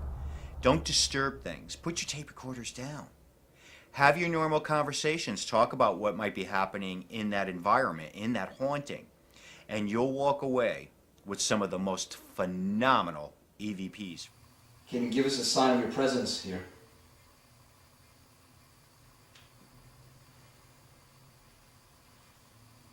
Do you like that we've come here tonight? Although techniques for capturing EVPs can vary from investigator to investigator, nearly everyone agrees that there is one specific environmental condition which must be met before any recording can begin: peace and quiet. When I go out and try and capture EVPs, I try and make sure I get the quietest atmosphere as possible. Otherwise, I won't do it. If there's noise, I just don't record. You can have someone in another room down the hallway whispering, and that will completely destroy any audio. Honestly, the best way to do EVPs is nobody in the building, especially nobody on the floor above you, on the same floor as you. That'd be the preferred way to do EVP. Nobody in the room. Necessary, I'll hold her.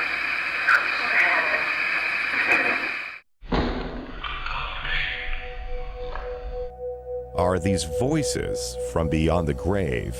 Are they communication with an alternate dimension? Or are they simply radio interference caused by overcrowded airwaves? Like nearly all EVPs, these voices were not heard by investigators at the time of recording, only on playback. If they are not radio waves or electronic interference, how is it possible they're not heard? Well, because the theory is that the voices are being printed directly on the recording media. It's not something it's an electrical impulse rather than an audio something. It's not a noise that's out there in the air. Somehow or other, the voice is being imprinted directly on the media. The recording equipment used to capture this phenomenon is fairly common, but does vary in technology, and the specific choice of what to use is often a matter of personal preference. We use a variety of different things. Some people still use magnetic media, regular cassette recorders, but not generally. Pretty much everybody now uses digital recorders of one type or another. I have a wide variety, and everybody seems to like different ones. If we are to consider these voices to be direct communication with the dead, how is it possible for such an anomaly to occur? What connection is there between our world and an afterlife which lets these beings communicate this way? I think it's the way they're formed is some kind of thought process. My view of things is that thoughts are very real things, and they form very real things. And so somehow or other the voices are being produced by some sort of thought processes. That's why we're still researching it, because we don't really know. Unfortunately, the voices captured by researchers are very often unclear, and exactly what's being said is usually the object of intense speculation. Therefore, investigation teams find it necessary to classify the EVPs collected and grade them according to clarity. Class A EVP is one that's generally heard clearly by pretty much everybody over loudspeakers, over computer loudspeakers or something like that. And there's usually not much dissension as to what's being said. Class B EVP is, there's words being said, but it's not always clear. That's where the interpretation comes into effect a little bit. Some people think it says one thing, somebody says it looks like something else. In Class C, there's some kind of mumbling or whispering going on, but it's not audible, really. It's sort of more like background noise than anything. When you hear something, on audio, especially if it's like Class B or Class C, it could be almost anything, and it's just very hard to understand. I mean, it's just a sound that's like mushed together, and hearing that sound mushed together, people hear different things. I think EVPs, for the most part, there are possibilities that you could be picking up on radio transmissions, cell phone transmissions, and so forth, background noise. I've heard a lot of EVPs that, it could be saying one thing, but if you listen to it, it could be saying another thing too. They're not that clear. It's when they become very, very clear and concise that you need to take a look at them and consider them paranormal. I fully believe that they exist and that they're real in many cases. Many skeptics attribute the differences in EVP interpretation to a phenomenon known as pareidolia, a tendency of the human mind to make sense of random noises. However, others believe the EVP responses are far too specific to be random noise or caused by pareidolia. These aren't radio signals, and this is not noise that my mind is creating into being voices. It definitely is not that. That's one thing, because they're too vowel and consonant specific, and noise is not vowel and consonant specific. To find out if the interpretation of these voices are truly tainted by the opinions and experiences of the research teams, the New Gravity media crew decided to conduct a study with 10 volunteers of varying ages and occupations. Essentially what we did was we got a hold of 6 Class A EVP files, some of the best we could find, which were donated from 3 different investigation groups. And we played them for 10 volunteers, all of which who had no prior experience in paranormal investigation and who were not privy to any of the background information on the files. They didn't know where they were recorded or how they were recorded or who recorded them or what it was they were supposed to be listening to. To them, they were just audio files, period.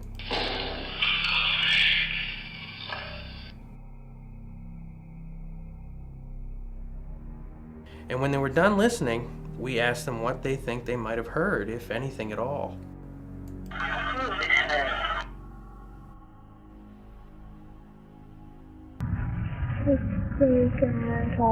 It's Me, Grandpa was recorded in a cemetery during an investigation. It's just a good example of a young child's voice. The investigator wasn't trying for anything specific at the time. He was just at a grave and said, "Is anybody here? Anybody want to say anything?" And a little boy's voice said, "It's me, Grandpa." I thought I could hear a child's voice, a little bit garbled, and I thought it was to the final point was, "Go ahead and talk." All I know is that it sounded like a child could have been saying something. I don't know what. It was totally unidentifiable. A Move Your Head EVP was collected in a Presbyterian church in Trenton, New Jersey. The investigator just sat down in a pew and turned a recorder on to note that. She made notes when she moved. And a voice, very clear woman's voice, says, "Move your head," as though she'd sat in front of somebody in the pew. It was a woman, it sounded like a woman's voice, but I couldn't make out what the woman was saying. Just couldn't. Two sounded like it might have been an older woman saying, "Feel this hand." Damn you! The Damn You EVP was collected in a private house several years ago. It's just one that stands out as very loud and clear, and you know exactly what it is. When we play it at seminars, we don't introduce it at all. We just say, "Here's this voice," and obviously everybody knows what it is. Damn you! File 3, I clearly heard someone say, "Damn you," and it was almost too clear, and it didn't seem real. That's not to say that it's not, obviously, but it was just clear as a bell. They were either saying "damn you" or "AMU," which I don't know, maybe Alabama Methodist, I don't know, something. When the study was over, the results fascinating. 2 of the files were agreed upon unanimously, and the other files, while most agreed there were voices present, had difficulty hearing what exactly was said. Unless it's a really clear EVP where there's no doubt as to what's being said, it's open to interpretation a lot of times. One of the interesting things we noticed with the study was that almost everybody agreed there were voices present. And almost everybody agreed on the gender of the voices. But when it came to determining what was being said, there were only 2 files that absolutely had no question. But I think it's important to note that it wasn't just the EVPs they couldn't understand. They even had trouble understanding some of the human voices that were present. And, you know, maybe there's something to all of this, but what we need to do is we need to pay closer attention. I think that the fact that there's voices there at all are undeniable and pretty impressive, but what's the cause? I think that's the real question. Well, again, I think it's some sort of a thought energy, whether it's being specifically directed and formed somehow on the other side and produced physically here. Photographic or audio, in spite of the vast quantity of evidence historically collected by researchers, the field of paranormal study has yet to produce a single piece of universally undisputable proof. Could it be such evidence doesn't exist, or is the problem in the hands of the researchers? Again, being a skeptic, I've met a lot of mediums. I've gone to places like spiritualist churches and so forth, and I still have not come across one piece of evidence that has been at all convincing to me. I think it's very difficult for paranormal researchers to capture true evidence because these things, you just can't turn them on like a light switch. There's no rhyme or reason as to what they're doing or when they're doing it, unless we're talking about a residual haunting. But for the most part, it's very difficult to be there at the right time and get these things to interact with us and capture the evidence. Although a majority of the theories and principles purported by investigation groups have basic scientific position, they're still far from being tangible. And in spite of the hours of planning and preparation, evidence can still turn up where it's least expected. Just such a situation occurred during a joint investigation at the Colonial Inn in Yarmouthport, Massachusetts. Well, my friend Rob Tremblay of CERT Investigations called us in and wanted to confer on this haunted inn. And because Sandra and I and Andrew deal essentially with inhuman spirits, I mean, we do all facets of paranormal investigation, but our specialty is inhuman spirits. He called us in to confer and investigate with him. I saw her through here. Karen's been sensing her too. What exactly did you see? I saw a woman out there taking care of flowers. Which is the same thing Karen explained. Full apparition? Pretty much, yeah. was on the stairs leading to the cupola? Yeah. We'll have to check that place out. Now, of course, an investigation of this magnitude takes at least several visits, and we were there once. And we did experience some minor activity. We did not obtain any EVPs, but there were some photographic anomalies, which we're still looking into at this time. Among the various evidence collected during this investigation, one of the more unusual and somewhat controversial pieces was in fact captured by one of the New Gravity media crew members during a routine EVP session. We were in a small dining room area conducting an EVP session. It was basically a question and answer session where we were asking, is there anybody who would like to communicate with us? Is there anyone here that would like to communicate with us?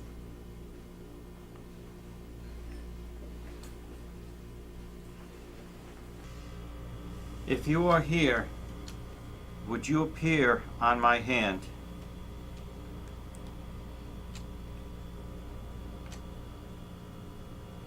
Essentially, while we're doing that, you may not get any results unless you're doing coupling, you're doing more than one form of communication at a time and data at a time too.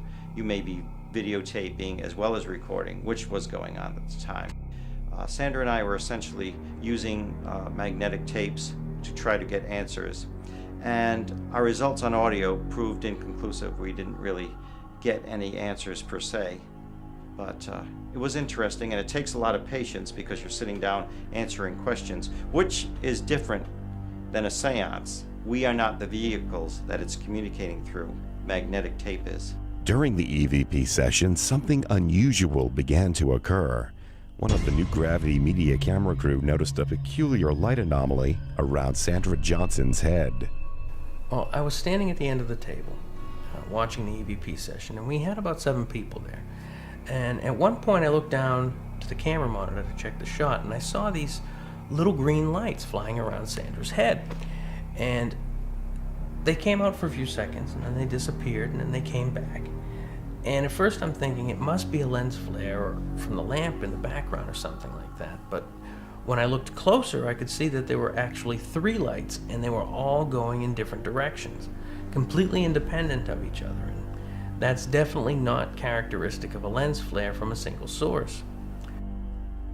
Are these lights evidence of spirit activity, or are they simply a camera malfunction? I can tell you what it's definitely not. It's definitely not an insect. We would have known if it's an insect. We would have been able to see it if it was that close. And one thing my wife Sandra does not like, and that's insects around her face. If I had insects flying at my face, into my eyes, I would notice them. I would have noticed that. I have to say I didn't experience anything of a negative nature or even a positive nature. I didn't hear anything. I didn't see anything. Quite honestly, I saw nothing. When that was going on, I was kind of sitting in the background doing my little observation routine and just kind of feeling it out and watching as they did their EVP session. And there was nothing seen by the naked eye. I think anybody that was in that room could attest to that. I did not see anything. You know, there were no bugs flying around. There were no light glares that were obvious to me. It may have been a camera glitch. I do not know. I can't explain it. But I know it was not the result of the camera moving, because the camera was basically stationary at the time. And the anomaly wasn't conducive with the way the camera was set, and it seemed to be independent, moving on its own. As to whether the anomalies are paranormal in nature, I really don't know. It's interesting that, you know, we were asking for proof of an entity's presence. Maybe this was this entity's form of communication. It was giving us a visual sign of its presence there, because we didn't wind up recording any EVPs. Since the capture and validation of evidence is primarily reliant on the environment and methods of which it's collected, effective leadership, knowledge, and cooperation among research team members can be vital in determining an investigation's success. Wait a minute. Come down here for a second. Loop it through the banister and go straight up. Yeah. Here. Because this way you're just going right through the middle of the banisters. You got the tape? Yep. Oh, hold on a second. A significant understanding of the equipment used and an overall plan for a projected outcome is not only essential to a good investigation, it's the sign of a good investigator. I guess we could try it out and see what happens. If it doesn't work out, we can always switch it. Really, I think it just, the biggest thing it takes to be a great investigator, or to be a good investigator, would be honesty. You need to be honest. You need to be able to be honest with the people that you're working with, and you need to be able to be honest with yourself. I think in order for someone to be a good paranormal investigator, they definitely need to be of sound mind, pretty free of psychiatric trauma or physical trauma as well. You need to be able to get about. But most importantly, I think you need to have a good grasp of all your senses, and I think you need to be level-headed, and I think you need to have the ability to just relax, because a lot of times you're going to go in these places and be there for 10, 12 hours at a time and not find anything. And as long as you have a good attitude and you can be there and just have fun with it, you'll never get disappointed. The proper setup and positioning of equipment is undeniably a crucial part of almost any scientific investigation. However, knowing exactly where to place the equipment is usually nothing more than an educated guess. To deal with this contingency, investigators typically rely on the client's personal experiences and the recorded history of activity to guide them. We get there, we interview the homeowner or the family members who are involved to get a feel on what the house is about, you know, what's going on, to sort of have ideas where we should set up our cameras. You know, because like this one here, we got it, it's right, facing taken here. Right. Maybe if we can get one like over here and face, you know, the other open area. Well, right now, there's a refrigerator in the corner here. Old refrigerator, that's what we got now. It's looking down the hallway toward the steps. You put another camera in this, like the camera's here on the refrigerator top. Put a second camera over here facing down the hallway. Yes, yes, that's what I mean. You got it. Okay, no thanks. problem.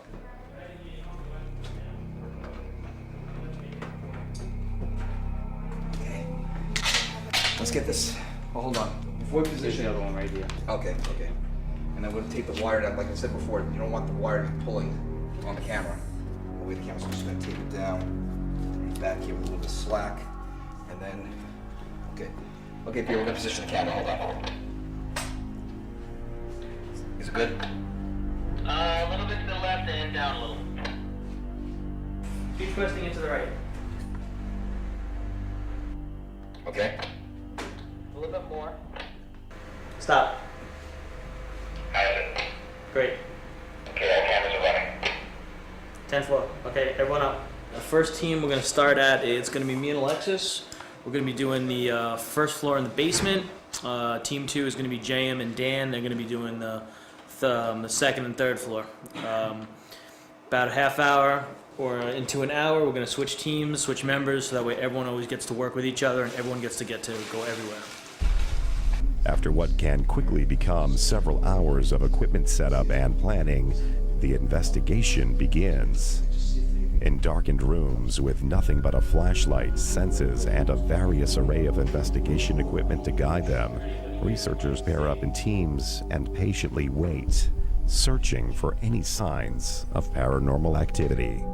Different investigators work better with certain people. Everybody has their own technique. I personally sometimes would like to taunt, you know, and try and get the spirits going. Some people aren't comfortable doing that, so obviously I'm not going to work with somebody like that. So you're gonna know who works best with each other and what their particular skill is. If I'm really good at EVP, I'm also not going to pair up with somebody else who's really good at EVP. I might be somebody who's more of a photographic expert. So you mix and match who works well with what, whose techniques best pair with somebody else.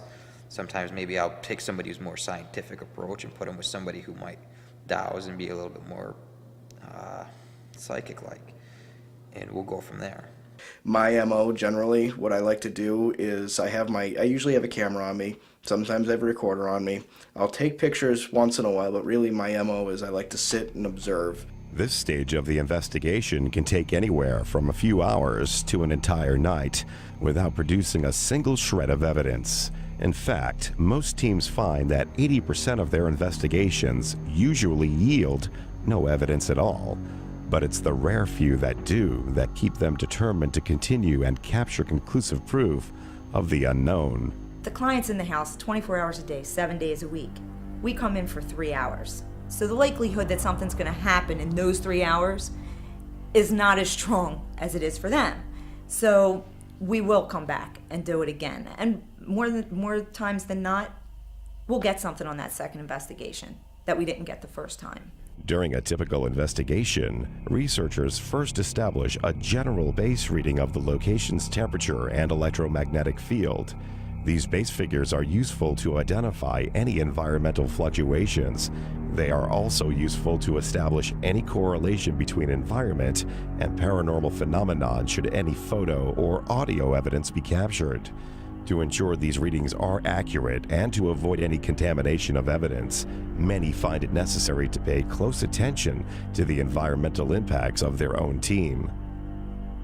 Although a quiet and controlled environment is one of the primary goals of most groups, there are times when things don't always go as planned. What else was that Aunt Lucy doing at Mark Veau? Drinking. Drinking and having business. Is your car? Wine. Lots of wine. At least I have another bow I have to tie.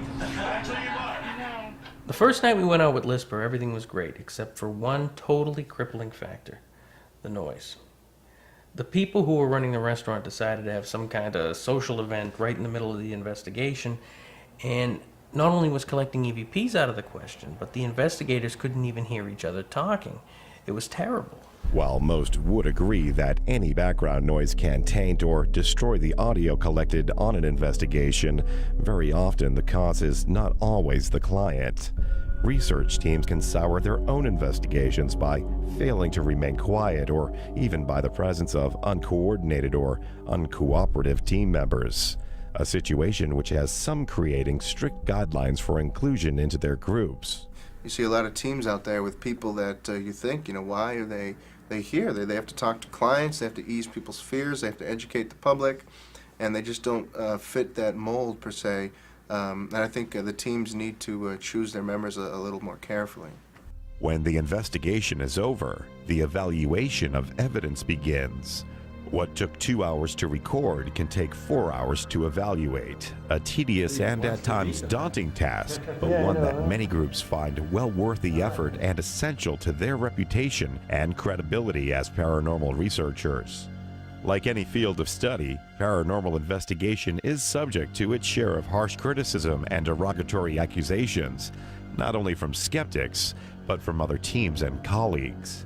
A problem many believe is the result of an unpopular investigation doctrine or the failure to challenge their clients' claims for the sole purpose of sensationalizing their own reputation. I think that a lot of teams need to incorporate science into their work. They need to incorporate a skeptic into their team, make sure they keep that skeptic view. I think teams need to start trying to disprove some of the claims from these people so that they have add a little credibility to themselves. Although investigating in the dark is a typical practice of most teams, there are those who find it unnecessary, such as the members of ISIS Investigations, a spirit investigating witches coven from New York. We found that spirits don't care what time it is. Most people miss the things that happen during the day because they're so wrapped up in the mundane, getting ready to go to work, get the kids off to school. So when little things happen, they don't even pay attention. At night when they go to lay down and get comfortable and everything is quiet, that's when they notice things. But that doesn't mean it's the only time that it happens. So we do a lot, 90% of are done in the daytime, and we usually always get evidence. So.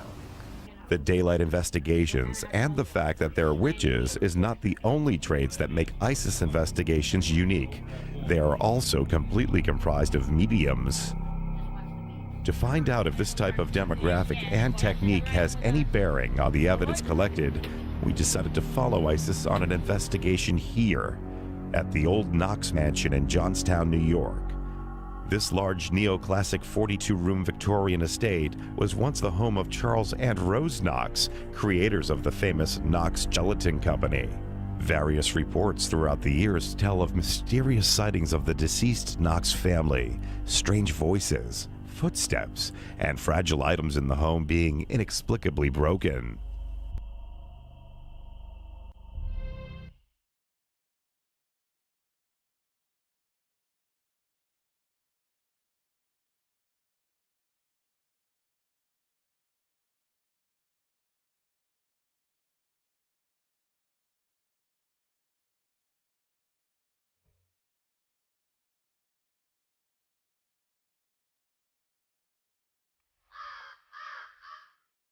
Very cool.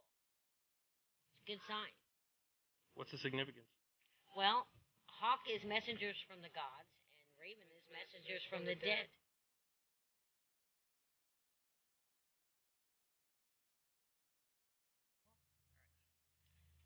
Gonna go up and ask them if it's okay if we start? Yeah. I'll be right back.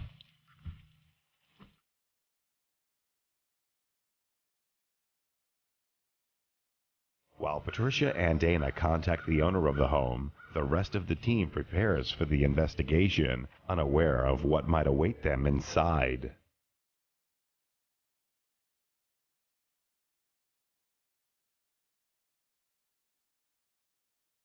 Yeah, when you enter the door, this is the room you'll be in. Yeah, and then we do 1, 2, then skip the library, 3, Yeah, you gotta 4, skip the library. 4, 5, and then we'll take a break, okay? Yeah, you start with the gold Hello. room. Hey, darling, how are you? Good. Gold room, so- Hey, Marty, this is Justin, Hello. Satish, Robin, Angela. We don't want them to get preconceived notions. Right. Okay. They always go in cold. Okay, guys, let's go. So gold room first, Pat?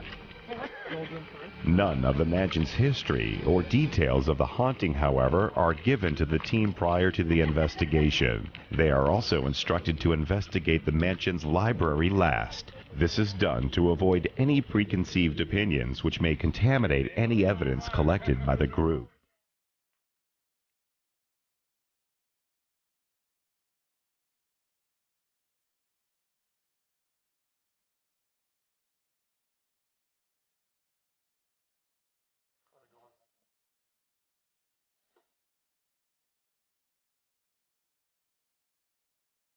After entering the mansion and unpacking their equipment, the investigation began.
One of the first rooms investigated was the gold room, named for the 18-karat gold scrolling which lines the ceiling.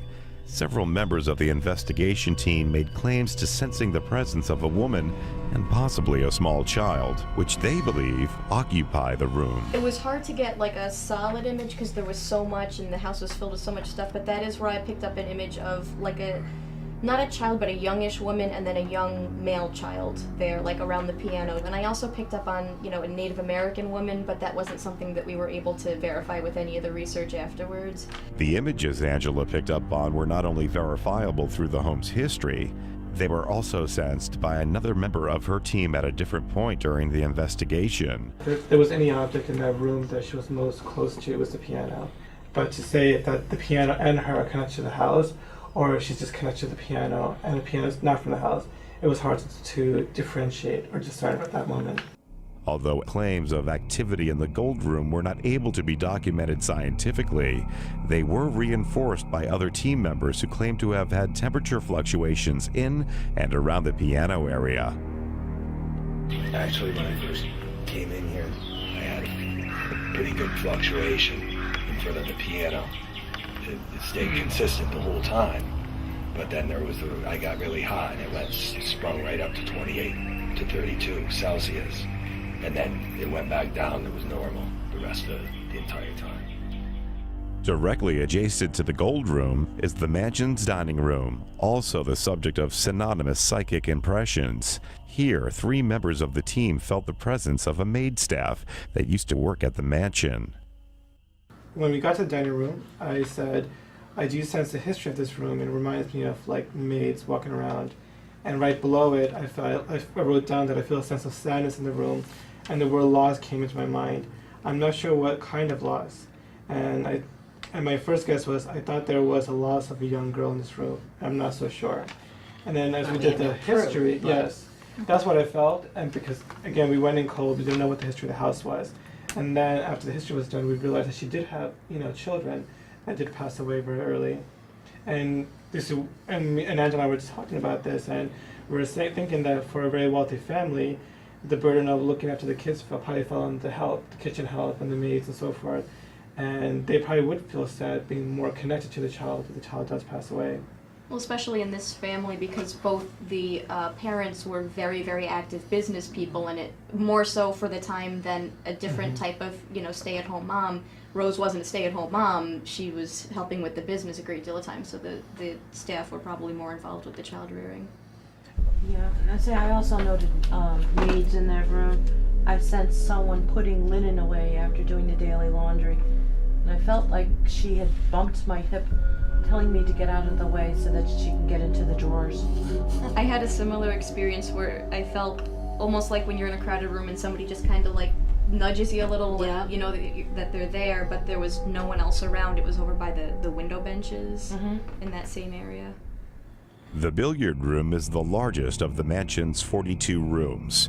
It houses not only a 300-year-old lava stone fireplace, but according to the ISIS investigation team, this room is also the location of what they claim is one of 3 physical spirit encounters. Okay, so in the billiard room, I know a couple people that have felt head pressure. Yeah, I got dizzy when I walked into the room, so. And somebody felt something grab their leg. That was me. Yep. Yep. I think I was standing by the fireplace, and I was just looking around just to get a feel of the room. And then right below me, I felt something grabbing my leg, and I just had to shake it off. It wasn't like something was tugging me where I couldn't break free from it. It felt kind of almost like quicksand a little bit. It was there at one moment, and then it wasn't there. It's like where your leg felt this weight going right through it, and then you could just walk freely, but there's this afterfeel from your senses, like on your nerves, where you knew there was something there because you can feel the tingle still there, but it's no longer there anymore. It's just the echo of whatever grabbed you. The group's psychic artist Angela Kaufman also felt impressions of a presence in the room and drew this picture of who she believes to be one of the original 4 builders of the Knox Mansion. When you drew that picture, what was your impression of what you were drawing? I had no idea. I'll be really honest with you. A lot of times, especially in a house like this, there was so much going on, I had to just literally like draw first and ask questions later. And what I've learned is to try not to interpret it, because in the past I've had sites where I try to interpret, even artistically, and say, well, that doesn't quite fit with the face, and I change something, and it later, it could have been what, it's like when you change your answer on a test. So right, second guessing yourself. You're usually wrong. We train our investigators to trust their first just go by instinct.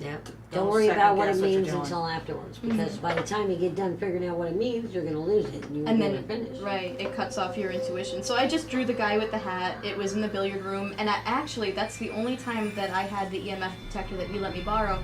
I just happened to look down at the floor, and it was giving us a reading while I was drawing this guy. The billiard room was not the only place in the house where investigators were subject to physical interaction.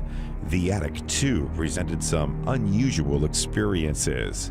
In addition to Patricia Gardner's claim of being grabbed by the arm, Robin Evans and one of the New Gravity media crew reported an unusual experience with the attic door. I know, Robin, I remember the experience with the door. Oh, yes. I remember looking up and I remember seeing you just smiling with the door against your back. And I'm wondering what was going on. And I turned on the camera a little too late to capture the door moving. But can you describe what happened there? I think there was some entity there that did not want me to go in and see that disaster. I had a nauseous feeling in my stomach. And every time I tried to go through that door, it started to close. So I finally had pulled it open, and as I was going through, something was closing it. But at this point, I was already in the way of the door, so it couldn't close. And that's when, as the door had just touched my back, is when you had turned around and saw what was going on. Because my back was to the door, but yet it was still moving, and there was no wind. And I saw it open back up. It moved back a little bit. That's when I turned on the camera, and I took some video of the door, but I didn't see anything moving. And I tried getting a close-up of the bottom so you could really see. Yeah. I mean, that was an unexplainable thing to me. But The unexplainable is precisely what groups such as ISIS are seeking. However, what's seen and what is real can very often be two different things, adding confusion to any investigation. Just such an incident was discovered in the mansion's basement when the team encountered what appeared to be a witch's altar. Can you describe what was on the table down there? Well, there was a dagger. Actually, there was a couple of daggers. There was like an empty bowl, a candle. There was a feather. That's what I noticed a feather, and I'm thinking, who keeps a feather in their basement? And that's what made me go over to it. What's the significance of these things? They could be ritual too. Yeah. Right. That's what we asked him too, because that's what it looked like. And we know that he's conducted seances down there, according to the interview with him, and it's just not a good thing to do. What was his explanation for the table being there? A Halloween prop. Although the general assumption is that these props were planted by the owner for the specific purpose of entertainment or to garner attention, the group still had strong feelings that these items could have adverse effects on not only the haunting of the house, but on the general spiritual energy and safety of the house as a whole.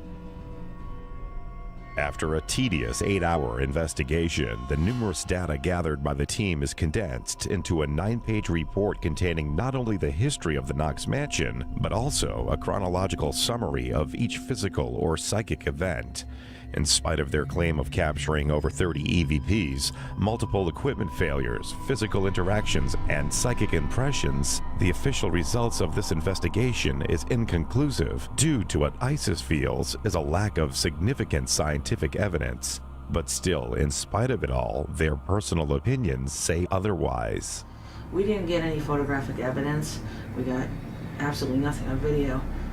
We did have psychic experiences, and we believe we have EVPs, but EVPs are debatable evidence too, so we have to go inconclusive. We can't say that it's haunted or it's not. So physical evidence aside, psychically as a group, without having to prove anything, what is your feeling?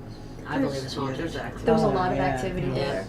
And a lot of it, even on the day of the site, it's normal to wonder, like, gee, I get all these, like, feelings and images, and we just write them all down and worry about it later. But the last room we did, which was the library, some of my questions were answered, like, right away just on seeing pictures that corresponded to things that I picked up before I even had the whole history. Which is why we had to do the library last. Right. Yeah. That was the last room we did.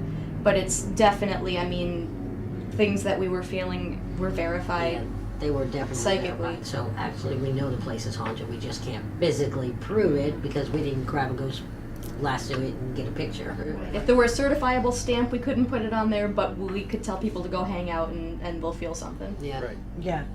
The tedious efforts and determination of investigation groups such as ISIS demonstrate an authentic basis for their continued research and are a testament to not only theirs, but the heartfelt belief of thousands of investigators worldwide that these events and their viewpoints of them are valid.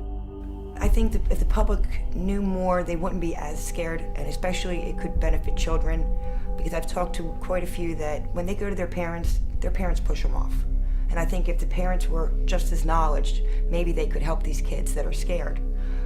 People have a very set mindset, And I think the more research we do and the more information we put out, it becomes more of an understanding and not as much of a fear. As I started spending time working with the group and realized just how much we touch other people's lives, my work with the group changed, and my whole reason for being there, it changed. It became much more rewarding than just learning about something that I liked. The first reason to investigate is the reason that I like the most, because we're giving answers to people. We're helping people. I mean, that's the reason we do what we do. And that is what I like most about it. I like having the experience and seeing and hearing things that I haven't before, and maybe getting a little bit better each time and learning and growing with it. But helping people is our main reason, and that's what I enjoy the most. Oh, I get such a joy helping people. I've had so many people thank me, even for emails answered. Kids will email me. They just want to know they're not crazy. They are seeing something or hearing something. They want somebody to believe in them. And just what you get back from them, the thanks you get, and them being able to sleep in their rooms or not sell their houses, that's the most reward anybody could get. Part of our role is, it's a parapsychologist, really. It's part of the role is helping people cope with these problems, and some of that is helping them cope with personal problems as well. And you find that it's very rewarding when you can help somebody embrace the value of their life more, because you were able to help them with this, overcome this problem that they're having, this issue that they're having in their life. Few investigators will argue that there is a great personal benefit to be gained from this type of research. However, regardless of the personal rewards, there is still a significant question at hand, one that has yet to be answered to the satisfaction of the public. Where's the proof? The one piece of undisputable conclusive evidence that ghosts do exist. I'm not sure if we'll ever have that, especially in today's age of video and audio manipulation. I'm not sure if people will really believe any evidence that's put forth to them unless they've seen it with their own eyes. I know, today the paranormal investigators, I mean, they're going in, they're being very thorough. Documentation is a key factor for each and every one of us. Setting up the cameras in the different rooms, recording everything. I think that's extremely important. But the one thing that I always try to explain to everybody, just because you can't prove something scientifically does not mean there isn't something happening or they're not going through a haunting. A lot of times you go in and you're just not going to get those things documented. You know, I go through these times where I believe in ghosts wholeheartedly. Something will happen to me on a weekend, and all that week I'm like, oh yeah, there's ghosts. And then by the next weekend or a couple weekends after there, I'm like, well, maybe not. And then I'll come back down to the mansion, or we'll do an investigation or something, and it's like, oh yeah, there's ghosts. So it's like I go through these phases. It's tough. If you don't see it every day, then you start to rationalize everything that you witnessed or experienced in your head. And over the week, you can do a lot of rationalizing. And then also, you forget evidence too. You forget that maybe this happened to you. So you're forgetting all about stuff that happened, and then just kind of reiterates every time you go to another place. I've had my own experiences, nothing really major, but I've had my own experiences, and I believe in an afterlife. I have no problem believing that spirits are around us. Actually, in some cases, it's comforting. As I said, I was a total skeptic before, and now I'm not a skeptic at all. I know there's something else out there that's not explainable as yet. Please keep an open mind. Look beyond your own scope. Go outside your box, because you'd be very surprised what you will learn and what you will discover, because knowledge is a very powerful tool. In spite of the countless hours of research, analysis, and investigations conducted by thousands of groups each year, that one piece of undisputable evidence still remains to be found. Will we ever find the answer? Will the world ever know what lies beyond the grave? Those are questions that we may never outlive, but one thing is for certain. In spite of our varying opinions and differing beliefs, we will all eventually know the truth.